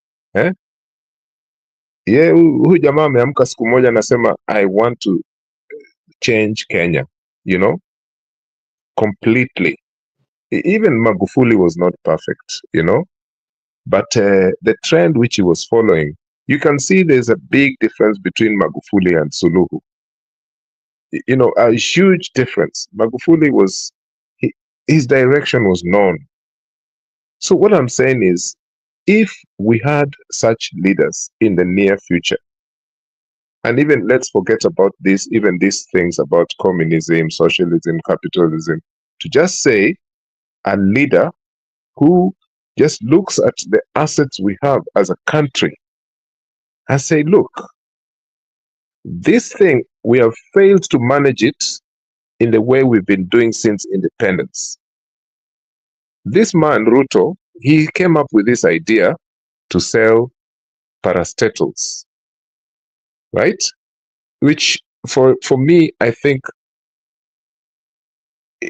I would have done the same thing, but not in the way they've done it, because for him, it is something where some people are going to get huge benefits out of this, But my issue is that, yes, we have too many parastatals. We have too many agencies that don't make sense, right? But that is not the only solution. The big problem we know, but we're always afraid to touch and change those big problems. And a conversation such as this is not a stupid conversation, because it's influencing people who, we don't know who is listening to this or who is watching this. They can think, oh, these guys are talking something that makes sense. It may sound stupid and utopian, but what I am saying is being tried in other African countries. They're trying it, because they're tired of this thing called electoral democracy, which does not make sense. How can you so-called win an election? You said you won in 2022. And as soon as you said you won, you started now campaigning. I had this man, I listened to a clip by Mr. Ruto today. And, I was thinking, this guy, is he actually normal in the head? All he was talking about is 2027, But the problem is our people. They go to these meetings, they're given G2, 300 shillings, they attend. And they will be part of the rigging, because that will be part of the problem. But in terms of what I was going to say, in terms of the Western powers like the United States freezing these funds through USAID, that money is only a percentage of what was serving Kenyans.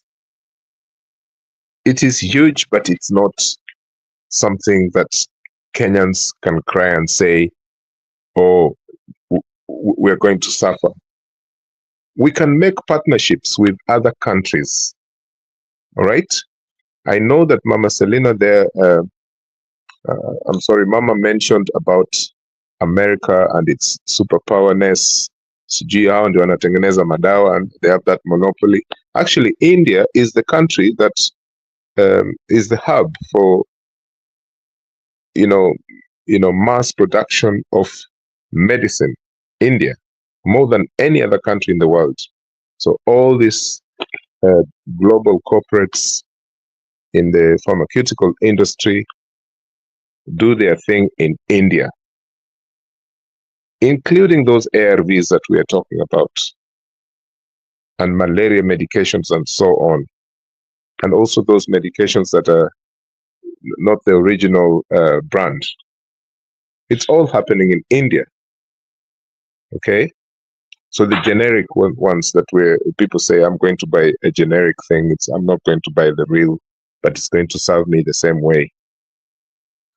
What I'm saying is this: if our countries make partnerships, new partnerships, that can also be a solution. We started this thing with China. It went right and it went wrong, because we know what happened after SGR. It started well. China also has its interests. Nobody comes in without interests. But now we've learned our lesson. If we form new partnerships without making moral statements, we know that China does bad things, but that's not our problem. That's China's problem. Because if we start making moral comparisons, America's done the worst things ever. America today announced that they want to own the city of Gaza. Can you imagine? Trump said he will take Gaza. Do you know what I'm saying? So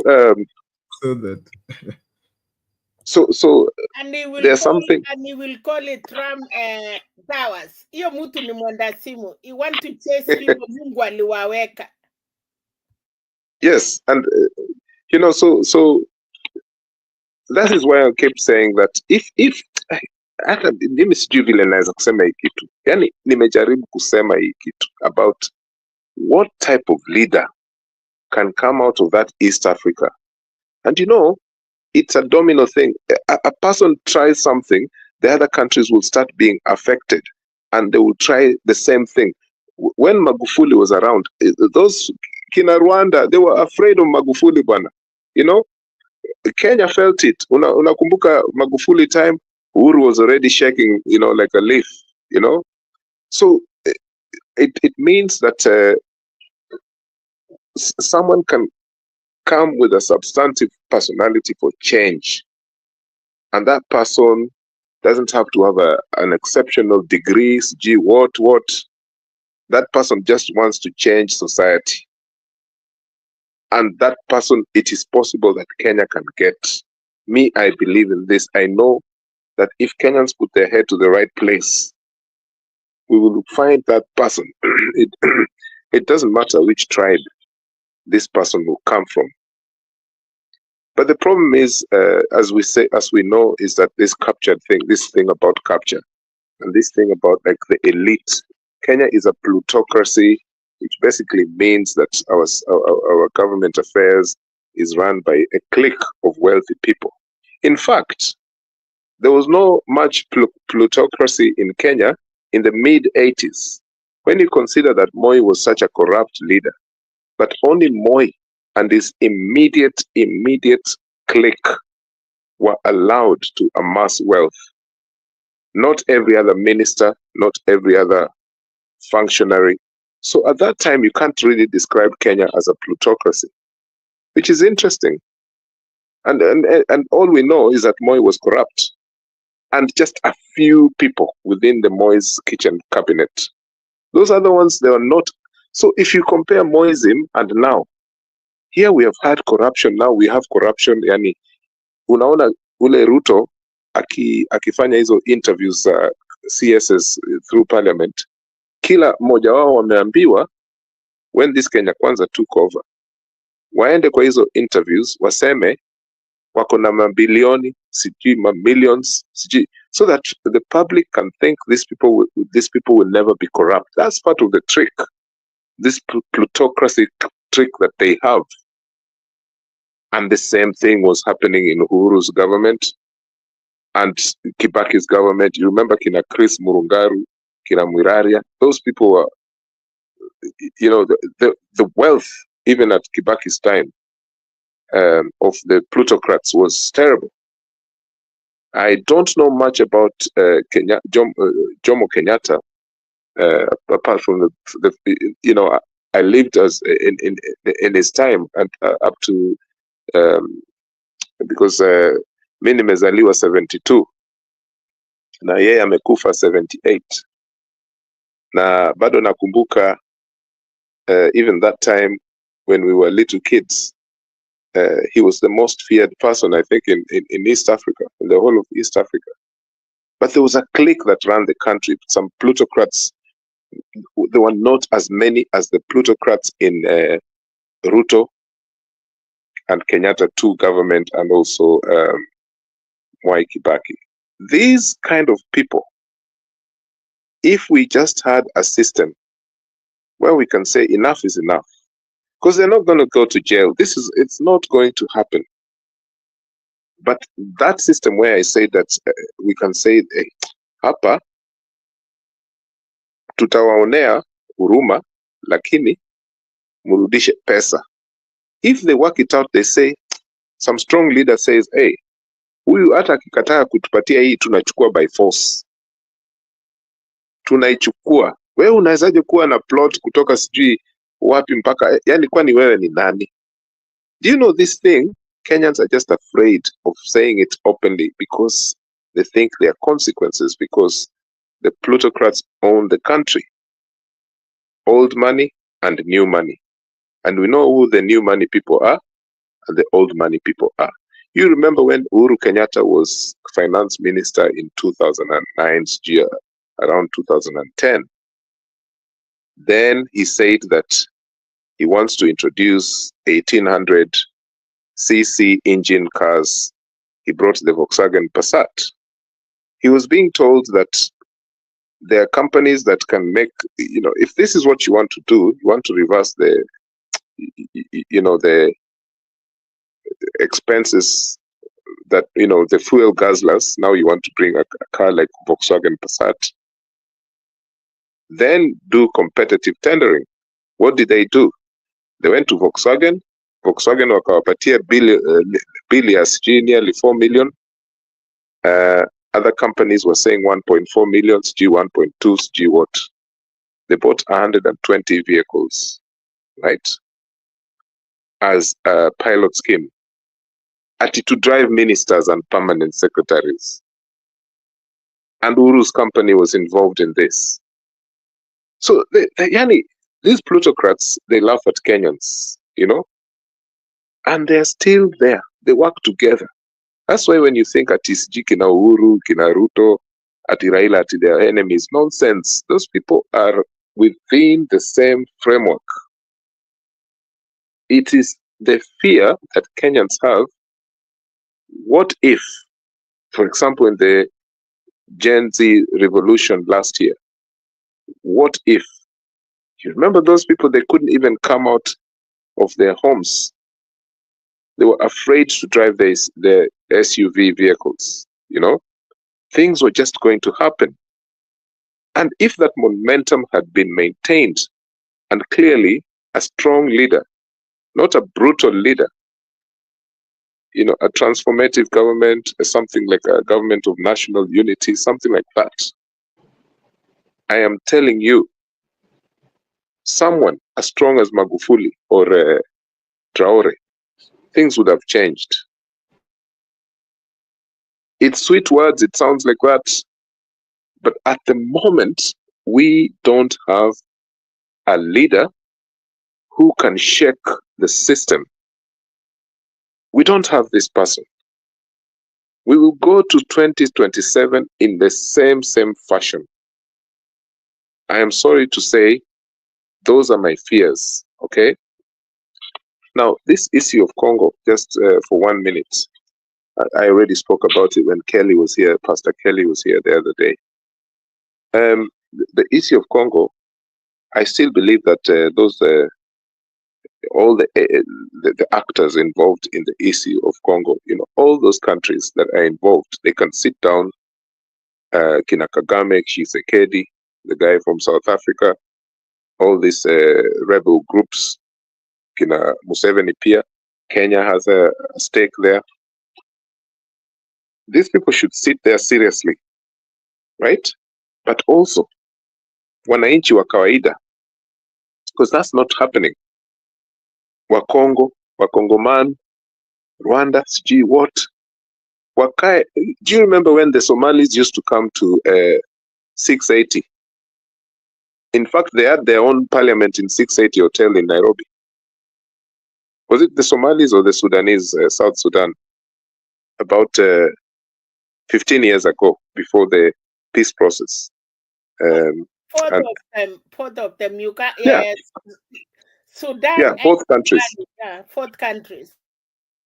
Yes. And I remember one of those two countries certainly had their parliament at 680 Hotel. These people were enemies, yani ile mbaya sana. And they brought their ordinary people there in the sessions. Me, I don't see why the East African community is a toothless dog. Because when you hear sanctions, you always think of the West. Too much. Let others step in, because go ahead, finish. I don't know why whenever Eli is speaking, people say Eli is speaking too much. Maybe I'm maybe you're not getting my gist and you want me to exit the platform now. But to me, I'm not speaking too much because I can see the clock here. I'm not speaking too much. In fact, I haven't even started. But the chair has allowed me to speak. So if you want me to speak for an extra minute, I'll do it. Just 1 minute. Okay. So anyway, wind up your thought. yeah. So I'm winding up there.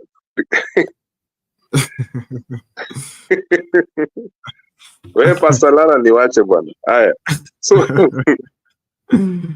So what I'm trying to say is there needs to be the East African community is still a toothless dog. This is a community that should have that bite where they can say sanctions. Sanctions. It's not an African language at the moment, this thing about sanctions. Wazungu washatumia hiyo sanctions now. Wameumiza watu kabisa. Zimbabwe has never recovered from sanctions. Never. Ever. I have Zimbabwean friends here and they tell me, you guys are lucky. Yani, Zimbabwe has never recovered from the sanctions. And here we are playing around what's happening in the Congo. Thank you. How do these sanctions work? If we sanction Lala has dropped out. Is he probably is angry? But okay. Angry about what? Now, if you're a pastor, you should have patience. Because with the pastors they speak, but those guys can talk to you for 4 hours non-stop. Let's just assume it's a connection issue. You're saying how do the sanctions work? So what happens when we sanction my friend Uganda, for instance? You can if you have a tight economic sanction here where you say goods coming from this part of this particular border to that particular border must be streamlined, checked, no weapons coming in. Mm-hmm. As long as the leadership agrees on that, because they know that these weapons are either coming from China or a lot of weapons now are coming from Eastern Europe, okay? Most of the weapons now in the Congo are coming from Eastern Europe, okay? Mm-hmm. And that doesn't mean that they were not manufactured in the West, but they are cheaper in Eastern Europe, whoever is procuring them.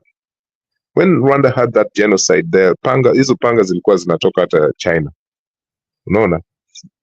So what I'm saying is that the sanction model can prevent further disintegration. I shouldn't even talk about disintegration because Congo is finished. Over 7 million people have died. But to stop this, they have to implement sanctions that affect companies, not just armed dealers. It could be even aviation, what. But this is what I'm saying. We don't have leaders who are, who are strong enough to say, this has to stop. Let's implement sanctions. So we have to wait for stupid United Nations or some European organizations to say, okay, we're putting sanctions. Unaona? By the way,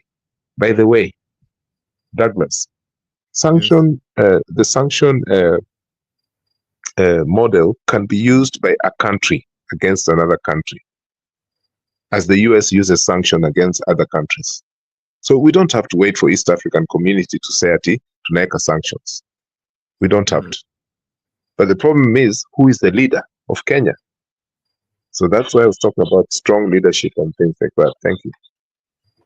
Okay, strong leadership is what will get us out of this mess. That sounds like a solution. Lala, Eli says, as a pastor, you need patience. Douglas, I think Eli, appreciate your contribution, but I think that was too long. Let's make it interactive. Okay. Yes. Okay. So let's stick to Pastor. You talk, Pastor Lala. You speak more than me. I can even count you now. I don't think.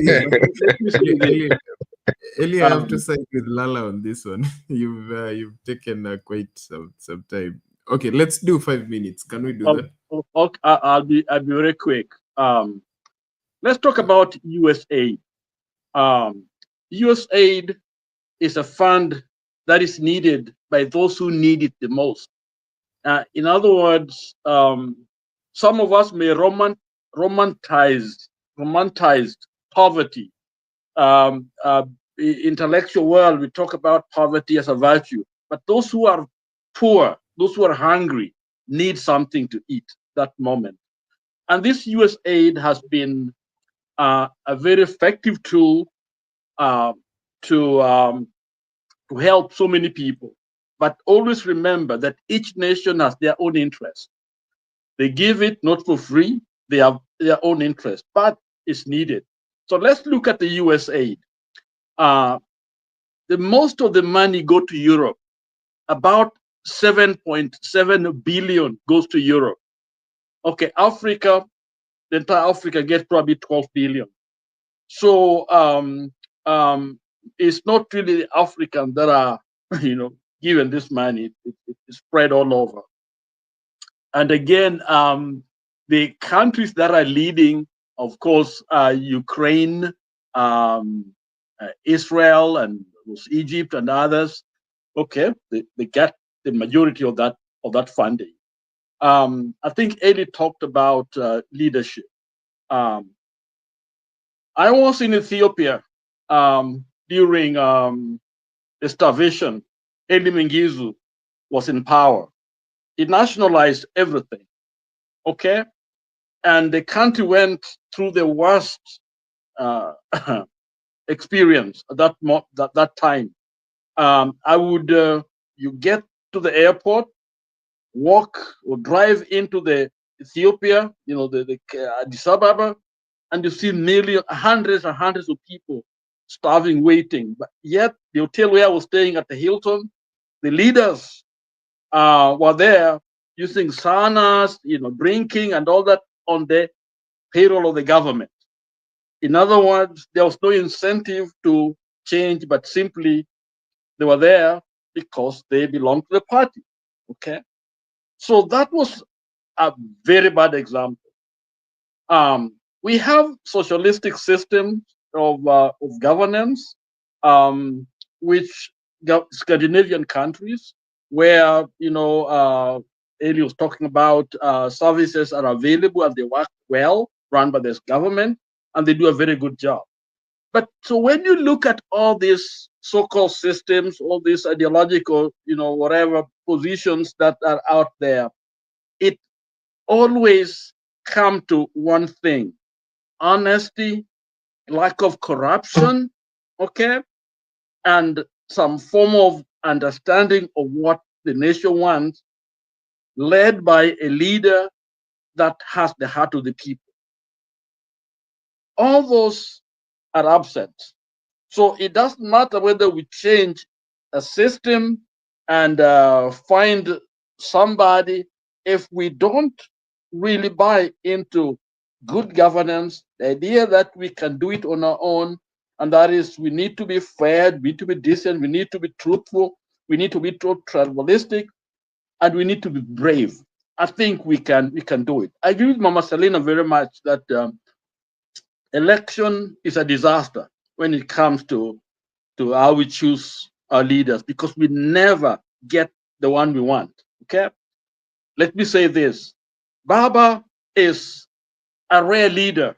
Anywhere on earth, it could be the best of the best. A rare leader, one who is not corrupt, brave, very knowledgeable. What do we do with him? We don't want him. We steal his election, and we don't even stand for him. That's the saddest part. We may, if it's stolen, if your leader's been, something was, his election is stolen, then the nation itself can simply say, no, this is the one we want. It's just like if a country invade Kenya. I don't think we're going to run away. We will fight it. And so we have not had the will to fight for what we want. So we are being taken advantage of. Okay, and so it's a very sad thing, because you might even go and defend Congo. Okay, we want Congo to run on its own, but then who are on the inside? Are they really for Congolese, or they have made a collusion with people outside? It's about the gold, it's about the cobalt, it's about all the wealth that the country has. Okay, so when it comes to the people, nobody cares. And I like Nyerere akiposema Kenyans or Africans fight for those borders that were put there by who? By foreigners, but we don't fight for our people, the citizen. Okay, so when we talk about leadership, it is all of us. We point finger at those so-called leaders, but we are the problem as Africans. We can't stand for what we believe in. If somebody takes your wife, somebody takes your leader, and you're standing there, one of the things about leaders, they're supposed to be defended. So if you believe you voted for someone and you know somebody is misrepresenting, your views, or somebody is there to deny them their right, you stand and fight. And as long as we don't do that, then people will simply come and do what they want. Imagine all of us saying, no, this is our vote. You know what?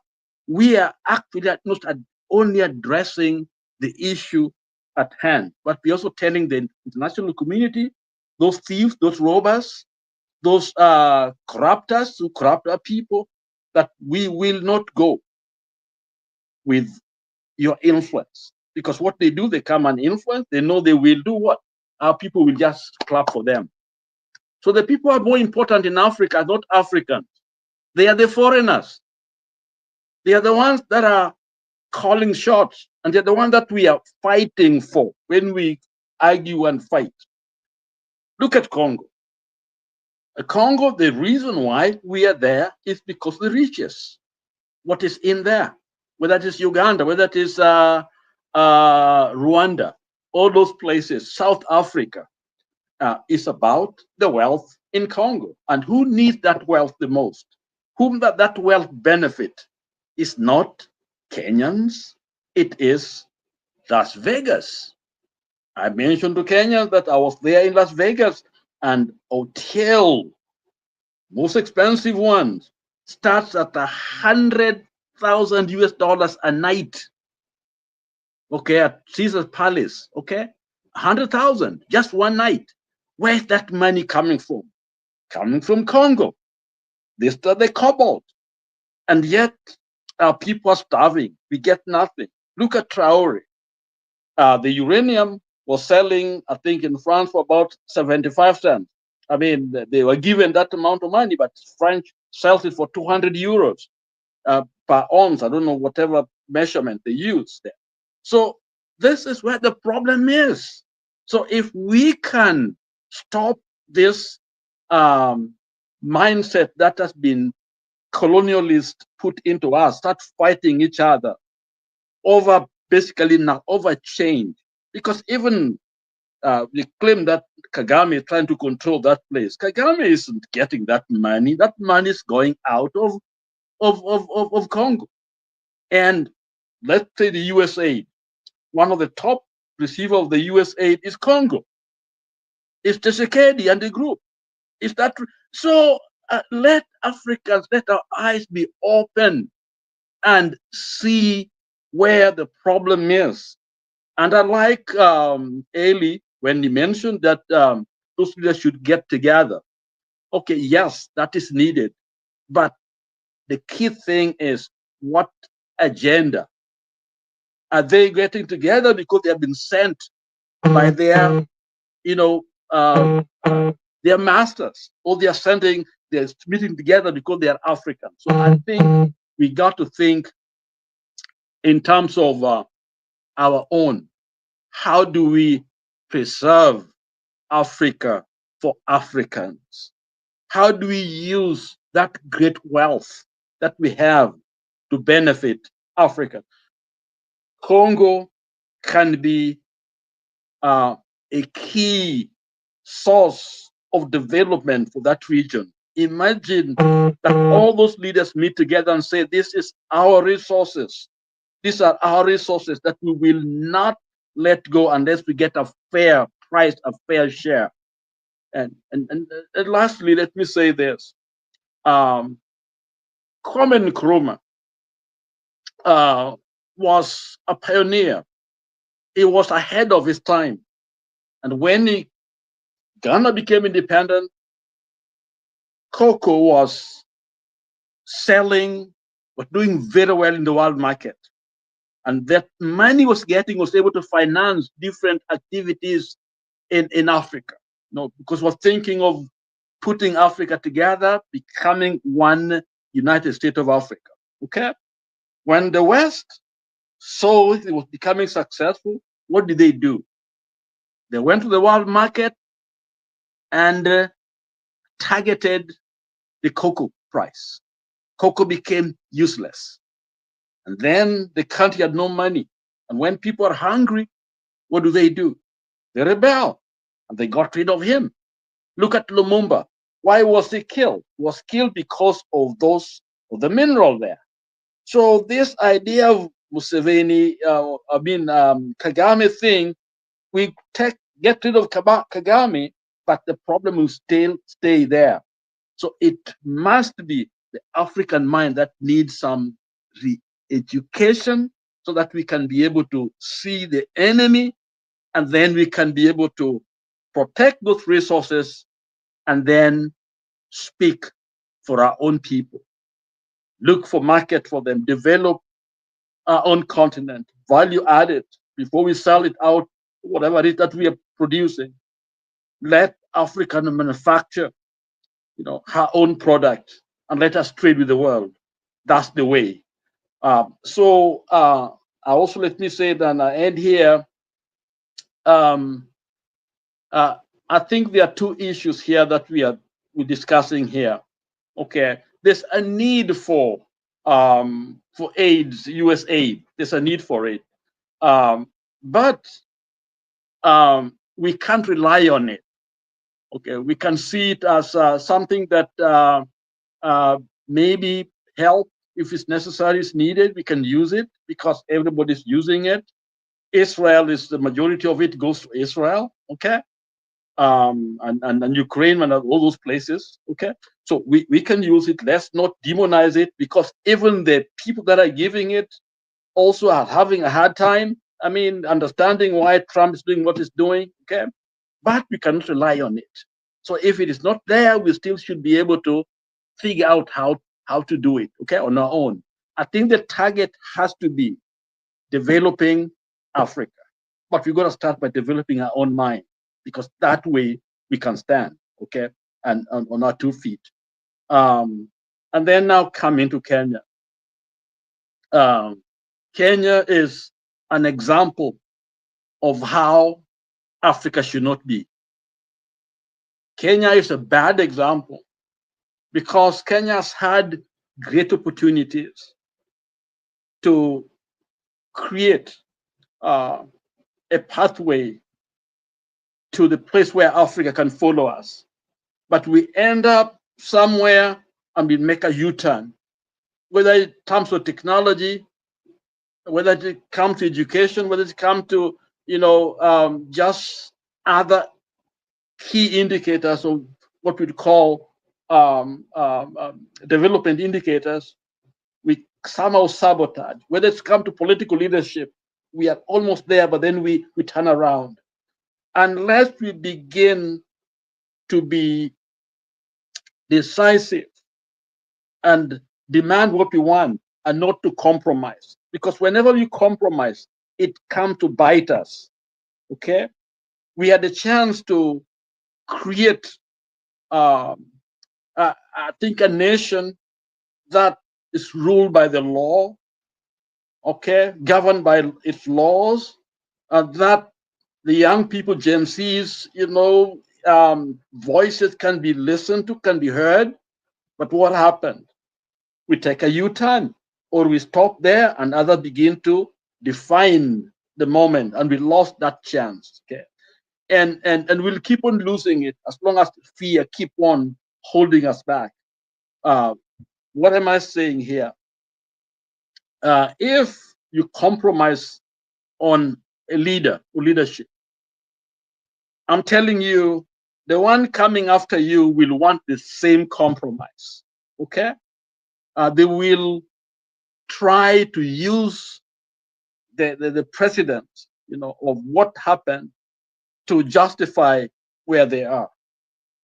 Tanzania is blessed because they had Nyerere. Okay? Here was a man who was not corrupt, very honest, and because of that, he paid for it. He paid for it because the world did not support him. Okay? The West did not support him.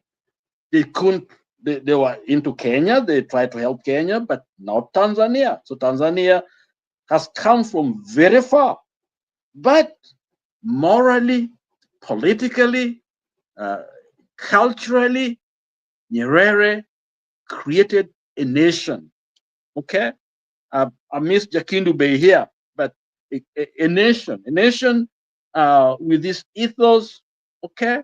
A nation that knows herself. Sisi ni wa Tanzania, sisi ni mtu moja, okay?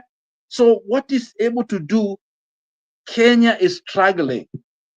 The problem why we cannot be truthful, the corruption keep on affecting, our nation from moving forward, why we are stuck, is because the foundation was built on a very weak ground.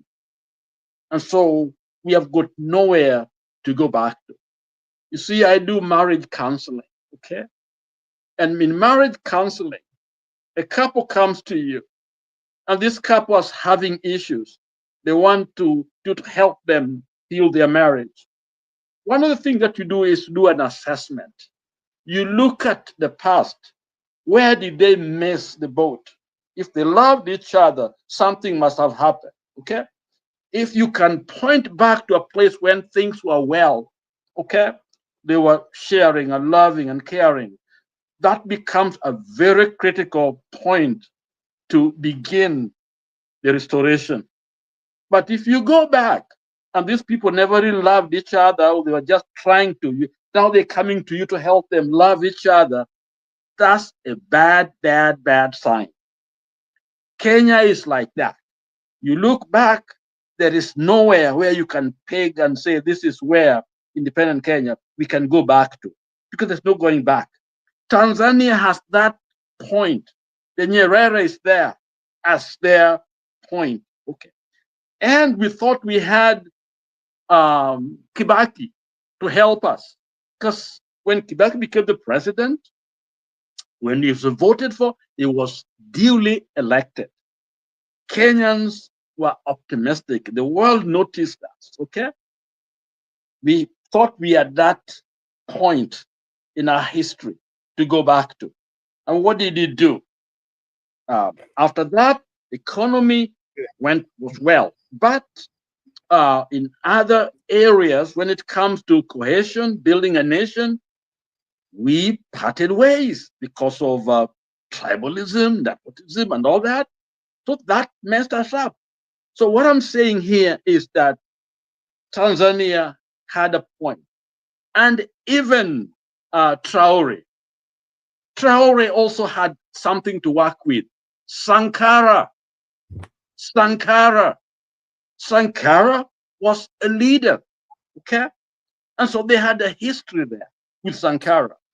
The problem of Sankara's time was that he was betrayed by his own. So this young man decided to agree together that this time no one will come between us. This is what we're not going to do, what happened to Sankara.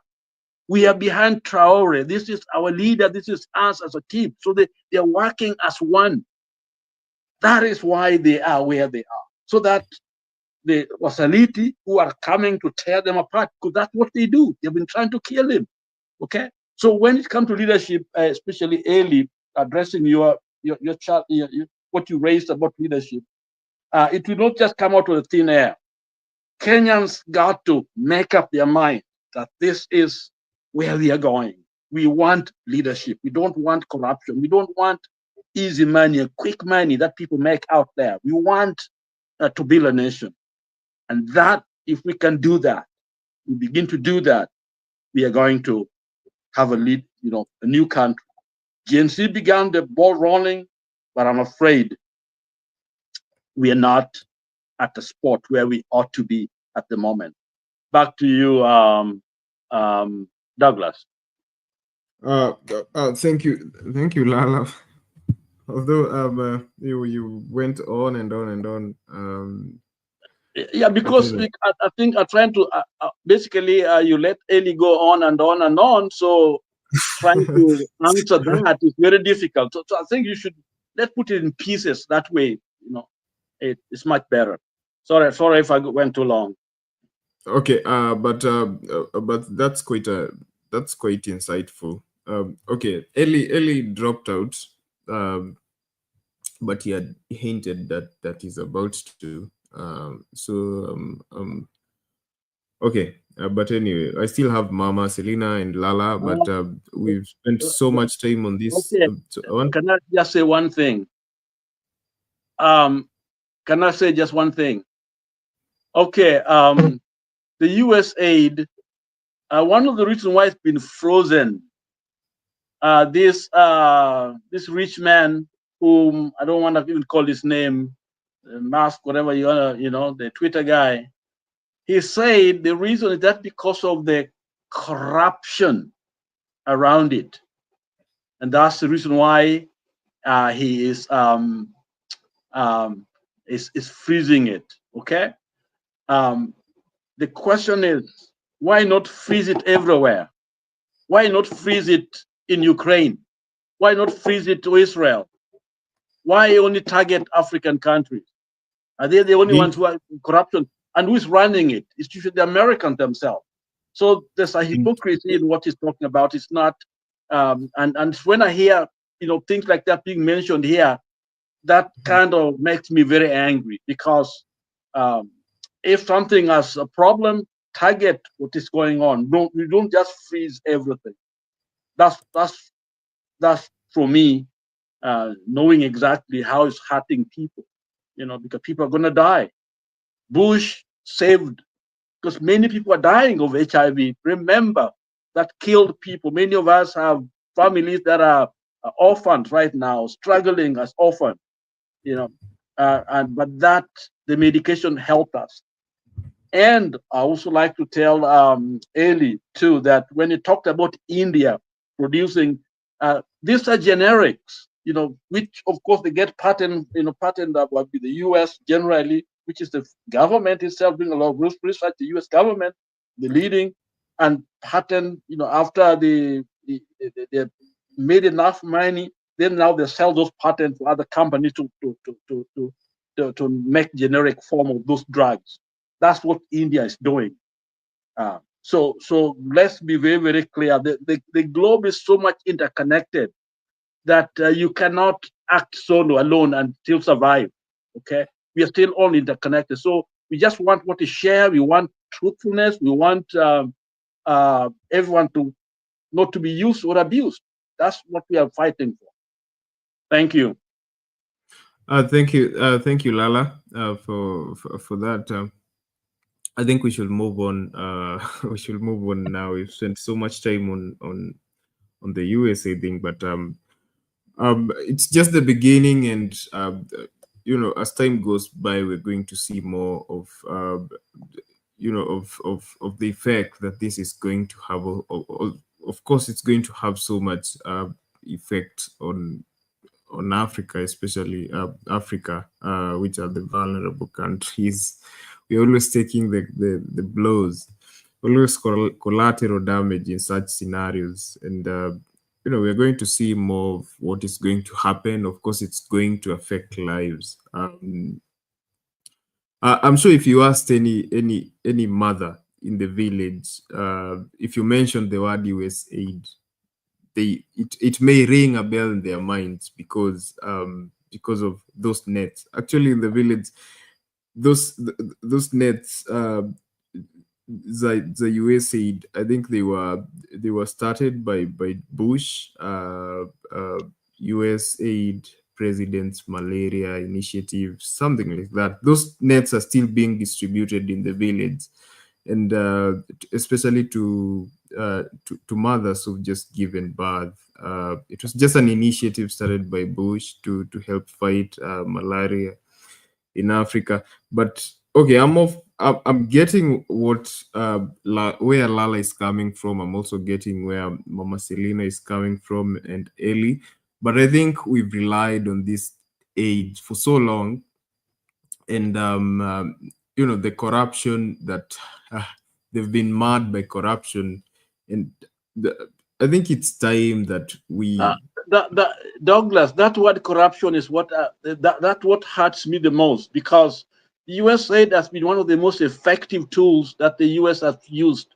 You know, we don't want bombs, because what happens is this: in other cases, this so-called government assistance comes in terms of bombs and guns and all that, which of course they are not going to freeze. They're adding on that side, but humanitarian side is where they are attacking, and in fact, the changes are taking place. And again, this is appropriated by Congress. So in fact, just because it's an executive and using people like Elon Musk and these people to basically stop a very critical help to the world. Okay, you and me can say stop it, but that sick child, that HIV positive, that kid, an orphan, out there that is benefiting from this, it is better to tell people that maybe next year prepare for it. You just don't come and say cut it. That's heartless.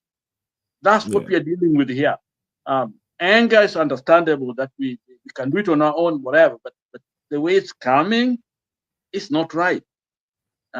It will not affect me as a person, yet of course it does. I've got several orphans that I have in my home that have, three of them came back home, and because the school, they were relying on some promises and the fees and all that, and the school sent them home. In fact, I was told almost 200 kids yesterday, in my region, were affected, but they send them home. So those people are impacted directly. Okay. Of course, I wish they could stay on. Our government can be able to raise funds, but clearly, our nation is not governed well. The poor are still very, very poor. We still steal their funding. So if you're citing, bad governance, I can't deny that, but just to cut it like that, that's throwing the baby in the bathwater. I mean, that's not right, and that's what I'm fighting for myself. In fact, yesterday we had an urgent meeting. We called all the pastors together, and we had a meeting, and they sent me. I'm going to meet the congresswoman and plus others, and to be able to look at what can be done, not just for the U.S. side, but that I've cited the Kenyan side. I cited what I'm telling you that meeting, and so that's how serious it is. And we see the racist aspect of it, where it is targeting certain population, which is not right. Thank you. Okay, thank you. I think we should move on now. Earlier, I had played a bite on another issue, still from the Trump administration that is touching Kenya. But before we move on to it's on the Haiti mission, we understand that, was it today or yesterday, he ordered the UN, directed the UN that I think he cut funding. The United Nations Kenya-led Haiti mission was US backed, so he pulled out the US funding on that. I'd played that clip before, but I'm going to play another bite. But before I do that, let me visit my people in the comment section. I've neglected them for a while.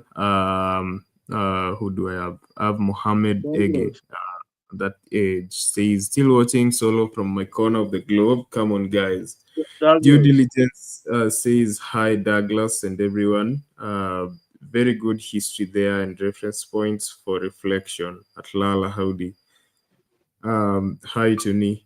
I think what your comment section wamelala. I'm not getting smart engagements, although you people still voting. I had asked you, do you think Ruto's decision will bring positive change to Kenya's border communities? We had that topic. I'm going to play a clip again. Maybe we can talk about that before we close for a moment. See how that is going to affect the communities in northeastern and the rest of Kenya in general. 17% say yes, 83% vote no. Okay, so let me play that bite, then I will come back and take Mama's thoughts on the Haiti mission. So this was Mudavadi being interviewed today. Let's listen to him, then we'll be back shortly.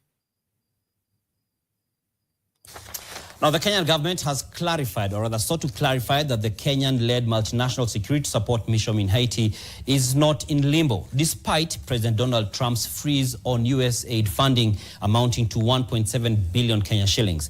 Prime CS and CS for Foreign Affairs, Musalia Mudavadi, confirmed that the mission will proceed as planned, noting that the United Nations Trust Fund has sufficient resources to sustain operations until September 2025. NTV's Laban Shaban reports. And I'm very proud that even President Trump, with the new administration, supports Kenya's mission in Haiti. Perhaps not proud anymore, as the world's largest single donor for foreign assistance is now mulling the possibility of winding down the U.S. Agency for International Development, potentially turning the Haiti mission into the impossible. The UN reports that over 1.71 billion shillings in the U.S. funding for the International Security Force, including over 600 Kenyan officers in Haiti, has been frozen due to President Trump's 90-day foreign aid pause. Ruthless gangs heavily armed with weapons have forged a formidable alliance in the heart of Haiti's capital, Port-au-Prince. With overwhelming force, they now dominate the city, tightening their grip on its street and expanding their reign to surrounding regions. The multinational security support mission in the Caribbean country relies on voluntary contribution and has so far made little progress toward helping Haiti restore order. Acknowledging the development where the U.S. contribution to the UN Trust Fund, amounting to approximately 1.7 billion shillings, has been halted, the Kenyan government asserts that the fund has sufficient resources to continue supporting the mission until the end of September 2025. The U.S. government has, even after the pronouncement, there's been a waiver of support to the tune of $40 million, so that is not frozen. The amount that has been affected is close to $15 million, and this we have from a very authoritative conversation with the U.S. Okay? And we hope it will be unlocked. According to the UN, there are over 900 police and troops from Kenya, El Salvador, Jamaica, the Bahamas, Guatemala, and Belize. This is in contrast to the 2,500 security personnel initially hoped for under the Kenyan-led MSS mission. In support of the mission, at least 14 billion shillings has been paid into the UN Trust Fund, with over half of it from Canada. But this contribution has been deemed largely insufficient.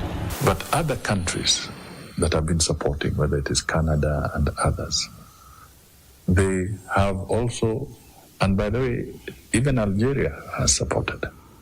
On his X account, Principal Secretary for the Ministry of Foreign Affairs, Korir Singh-Oei, emphasized that transitioning the mission to a full UN operation to ensure financial sustainability is a key priority. The government spokesperson reiterated this position in a statement, affirming that claims of the freeze jeopardizing the mission are false. Laban Shaban, NTV.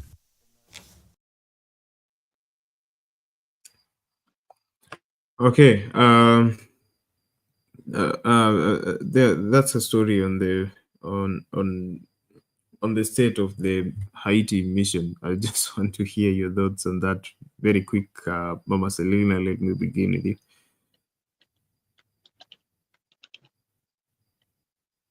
Douglas, naenda kasi, nimejaribu kulala kidogo. Let someone else talk. Thank you.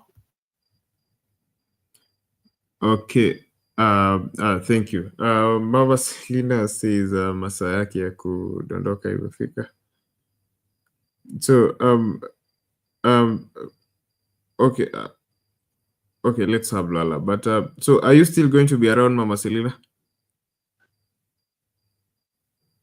I'm just listening, but ikikatika ni sawa, but I'm listening. I cannot talk. Taka tulie kidogo because I'm getting ready to go to work. Oh, okay. Then we can have Lala. We have before I bring in Lala, Pen.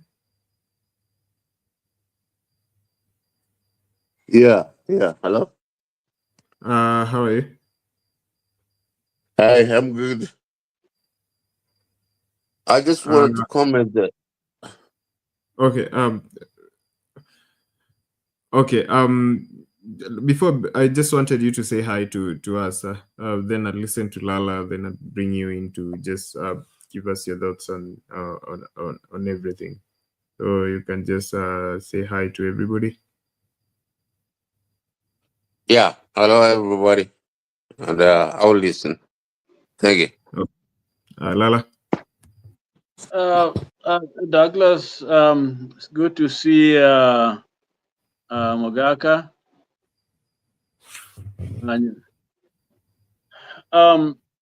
I think the Haiti mission right now is much more clear that the U.S. was running the show. The very fact that the UN is freezing the fund tells you that the U.S. was controlling the whole thing. Kenya was just a little poodle of the U.S.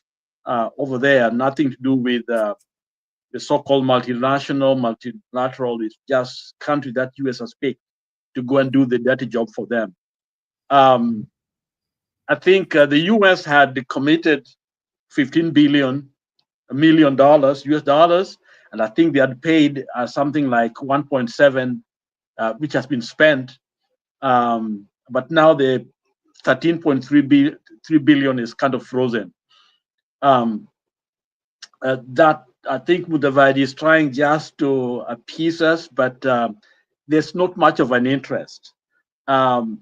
If they allow the funding to go on, then it has to be viewed as Trump's way to keep the Asians in their country, so that there's not much of an immigration or movement towards the U.S. side. So in that way, they may want to be. I think they're studying whether that is helpful or not. But I don't think they have any interest at all, because that was Biden's, war over there. So Kenya, and we know if the U.S. is not interested, another country will have to come out and pay the money. So I don't think that money will be there up to that time. I think the 13 billion, they think it might keep them till September. I don't think that's enough.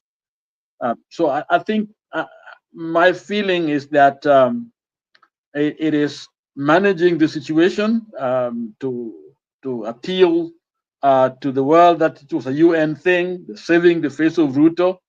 But I think we are in danger at the moment.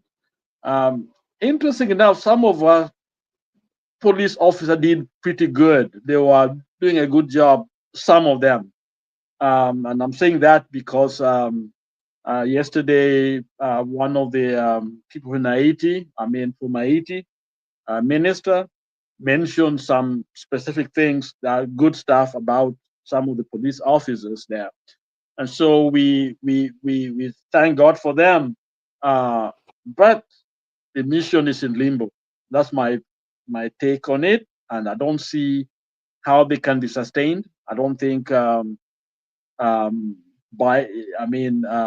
Trump will do what Biden started. Is anything in the name of Biden? I don't think he will support it. It's not in his interest. Even if it is a good thing, I don't think it's going to give anything. So Kenya may start thinking of how to get their troops back, or UN has to take it over. And because right now it's been in the hand of the US, and so we are still in a bad place at this moment. The gangs are still in control of the city. Okay, safety is not there. New information that is coming out of Haiti, and so let me hear, our brother Penn, what he has to say about it. Thank you. Thank you, Lala Penn. Yes, sir. A lot of We've lost him. Okay. Before he gave his thoughts. Yeah, because still the gang states, the new statistics, about 85% of the city is still controlled by the gang. 85%. Mm-hmm. It's at? Pardon? How? What's the percentage again? The gangs already control 85% of the capital. Yes. Up until now. Yeah, this is the. I'm looking at. This is yesterday. Yesterday. There are no gains which have been made by our troops since they left. It doesn't look good here. Say this. I said here the announcement was made just after a military contingent of 70 soldiers from El Salvador arrived in Haiti, joining more than 600 police officers ready from Kenya and Guatemala. It's unclear what impact the change in the U.S. funding for the mission might have on the efforts to transform it into UN peacekeeping mission. The international security mission in Haiti was already facing very great odds. It was already very short-staffed within this withdrawal of aid. It will make the job there even harder, said Michael DeBar, author of a Note from the Last Testament. The struggle of Haiti, the Asia will not perish, a recent history. That's okay. There has been a relentless attack by hundreds of gang members in the upscale neighborhood in the capital of Port-au-Prince. That began more than a week ago and left at least 40 dead. Gangs already control 80% of the capital, and the UN Secretary General Antonio Guterres recently warned they could overrun Port-au-Prince without additional support from the national force. More than 5,600 people were reported killed last year across Haiti, and more than 2,200 other were injured. Okay, so that's yesterday news. Mm-hmm. Yeah, that's yesterday news. Oh, okay. Thank you. Thank you for that. Let's move on to our next story. Okay, to our final story. We'll just let's come back home to our president, see what he's up to, or what he's trying to do, and see if we can make sense of what this means. So today was in Wajir County, and he launched a couple of projects, and the biggest highlight of the goodies that he had for the residents of Wajir County was him trying to get the right words, discontinued ethnic profiling of those communities when it comes to issuance of IDs. So anyone who is from those counties, Wajir, Garissa, Mandera, those border counties, communities that neighbor, especially Somali, will tell you that it's quite hard to get an ID or a passport because of those strict laws that have existed for over 60 years. Just to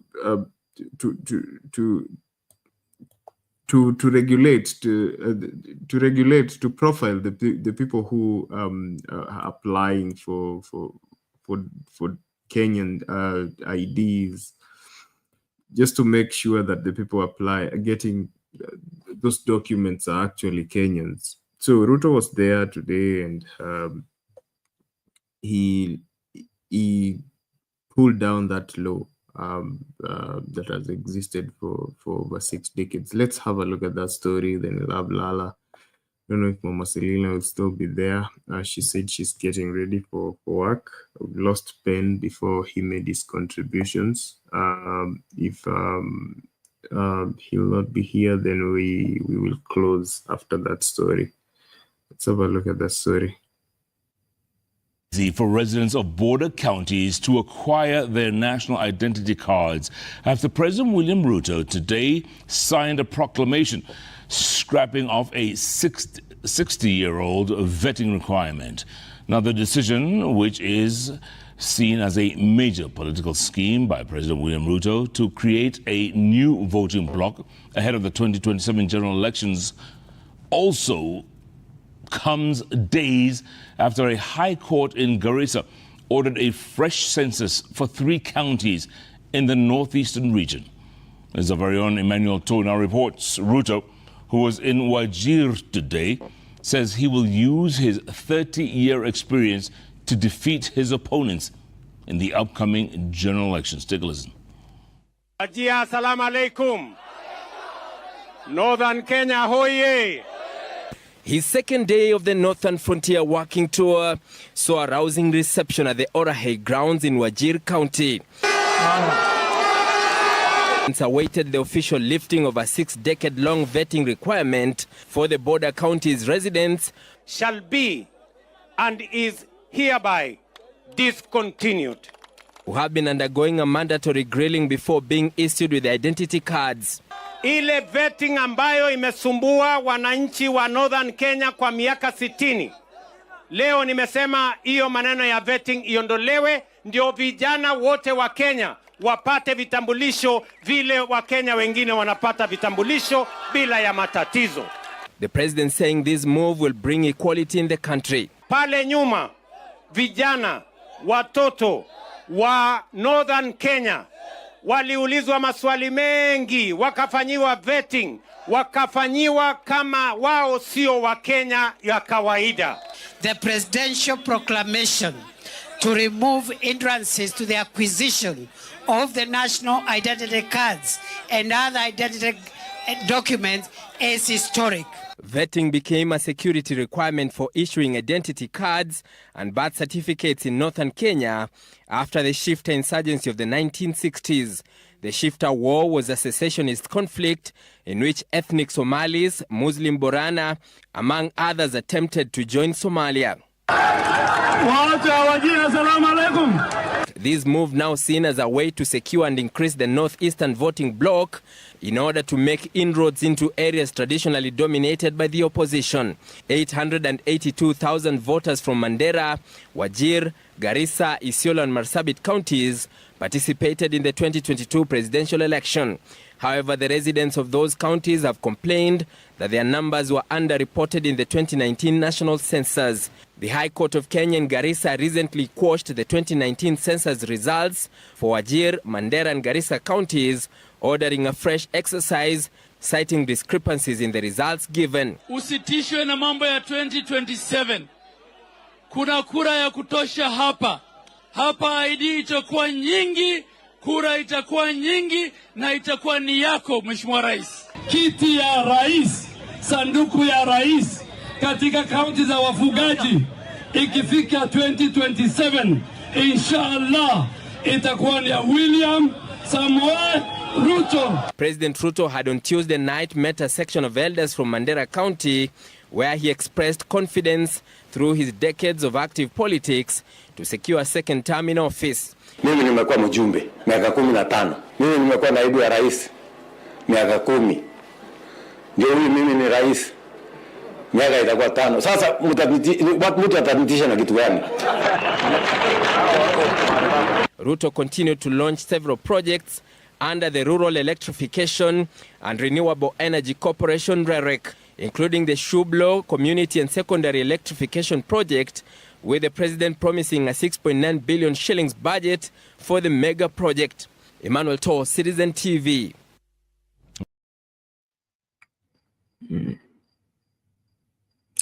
Well, there's that story. Hope you've gotten it. Lost Lala, but anyway, this obviously a good thing for those communities at the border who over the years have struggled to get the right documents that they need to operate as Kenyans in this country. It's definitely a good thing for them, for inclusivity and diversity. But since we've gone back to campaign mode, my question is does it really, isn't it have doesn't it have malicious intentions, political intentions for doing it? I had that question for Lala, but I've since lost him. I'm not sure if Mama Selina is still there to answer me, to give me her final remarks as I close. Mama Selina, are you there?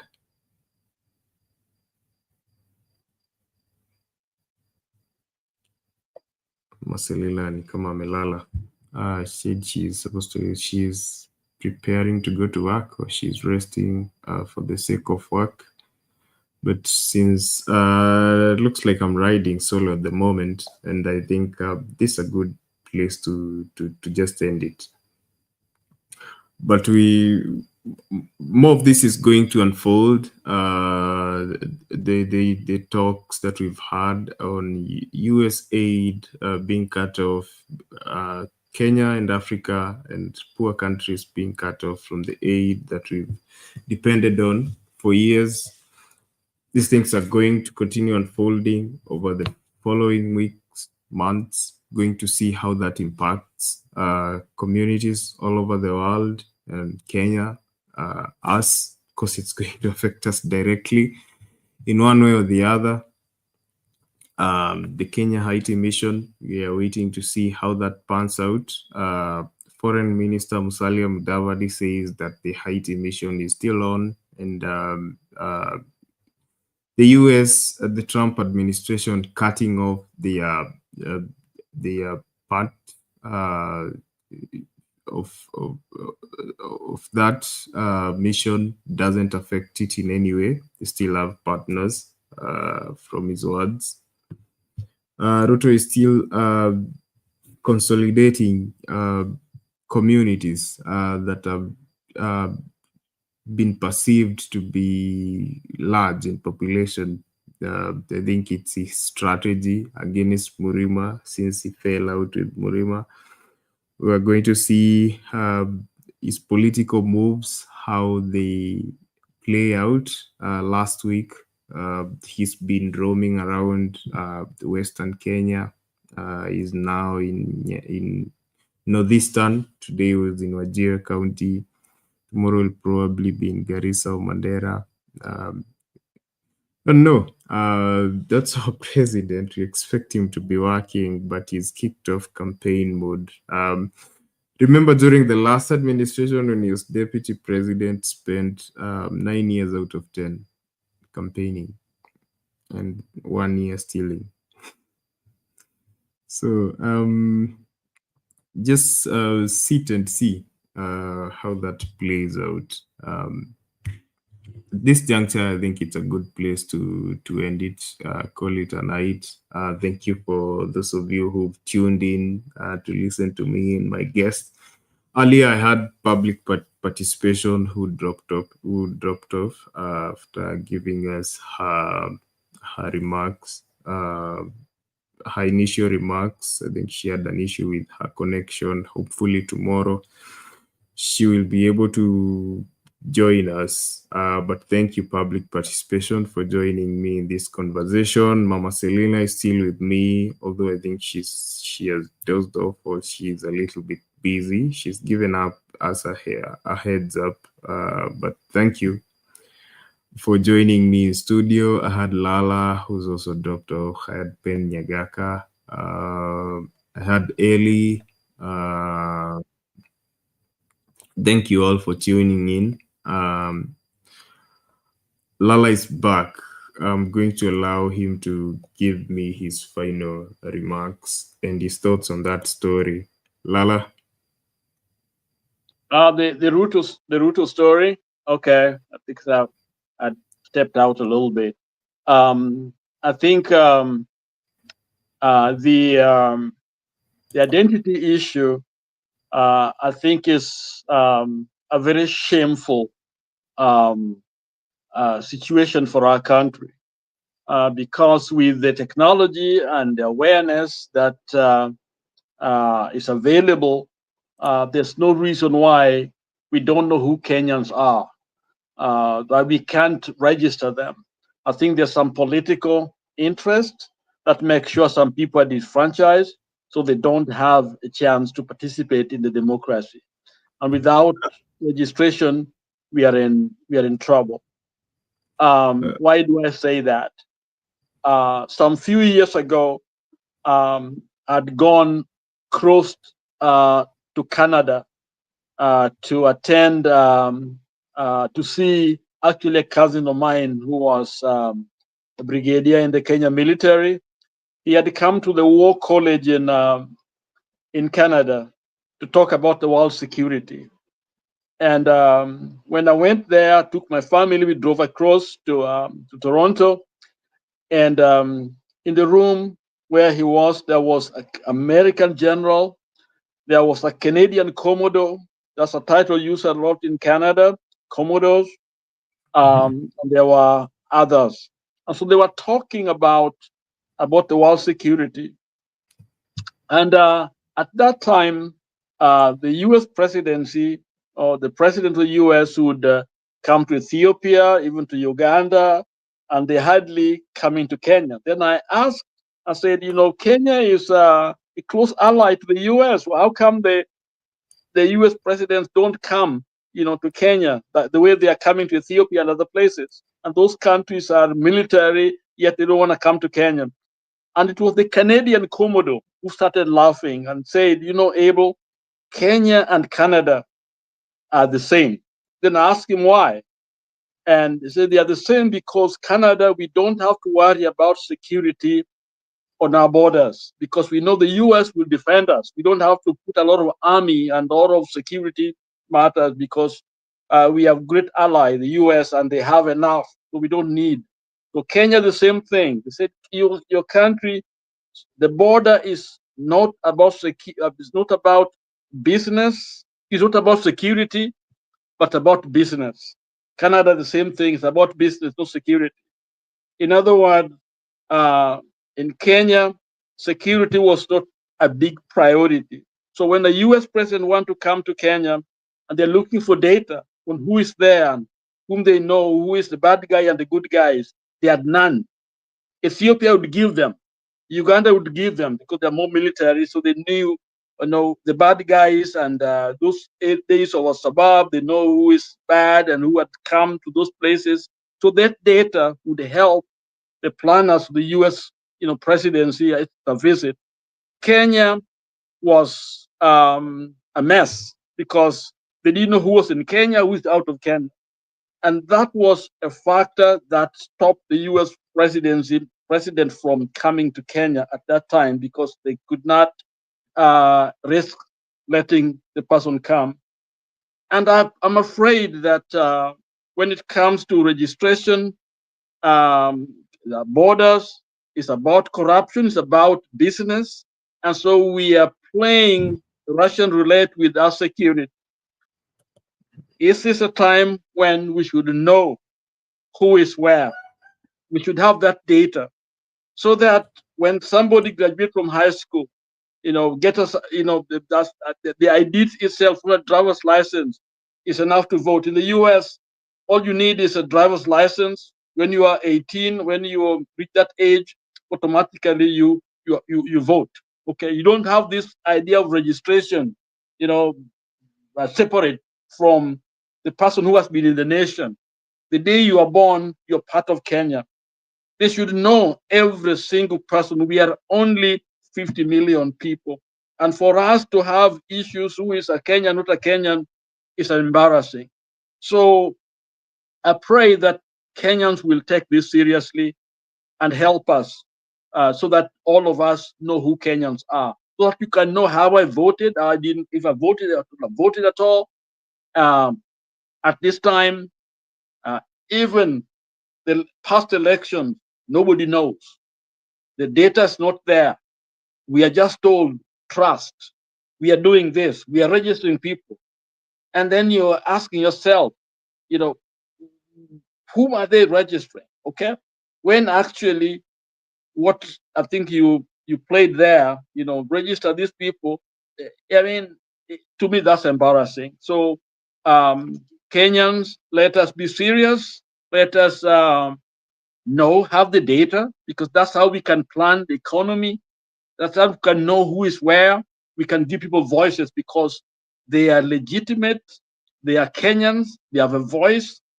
But the fact that we don't do that tells me that we are not serious. Thank you for listening, and thank you, every one of you. Let us be brave. Let's fight for our nation, and we can win if we stay on. Thank you. Thanks, Douglas. God bless. Thanks, Mama Selena. Thank you, Lala, for that submission, and thank you for joining me in studio tonight, and for all your contribution and thoughts, which have been insightful. Thank you, and see you tomorrow night. Thank you, everybody, and especially Tuni Mohamud, who's always supporting me in the background and helping me make all this possible. Bernard has not been with us tonight, but he'll join us probably tomorrow. Thank you, everybody. Those who've been engaging with me in the comment section, those who voted on our poll question tonight. I was asking, do you think Ruto's decision will bring positive change to Kenya's border communities? 16% of you agreed it's going to bring a positive change. 84% of you say no, it's not going to bring any positive change to border communities. Well, I think that's where we call it a night and close it here. Once again, thank you for tuning in tonight and keeping me company up until tonight, and just listening to me deliberate on matters that affect us. This was the Open Forum Political Show, and I'm Douglas, your host. See you when you see me.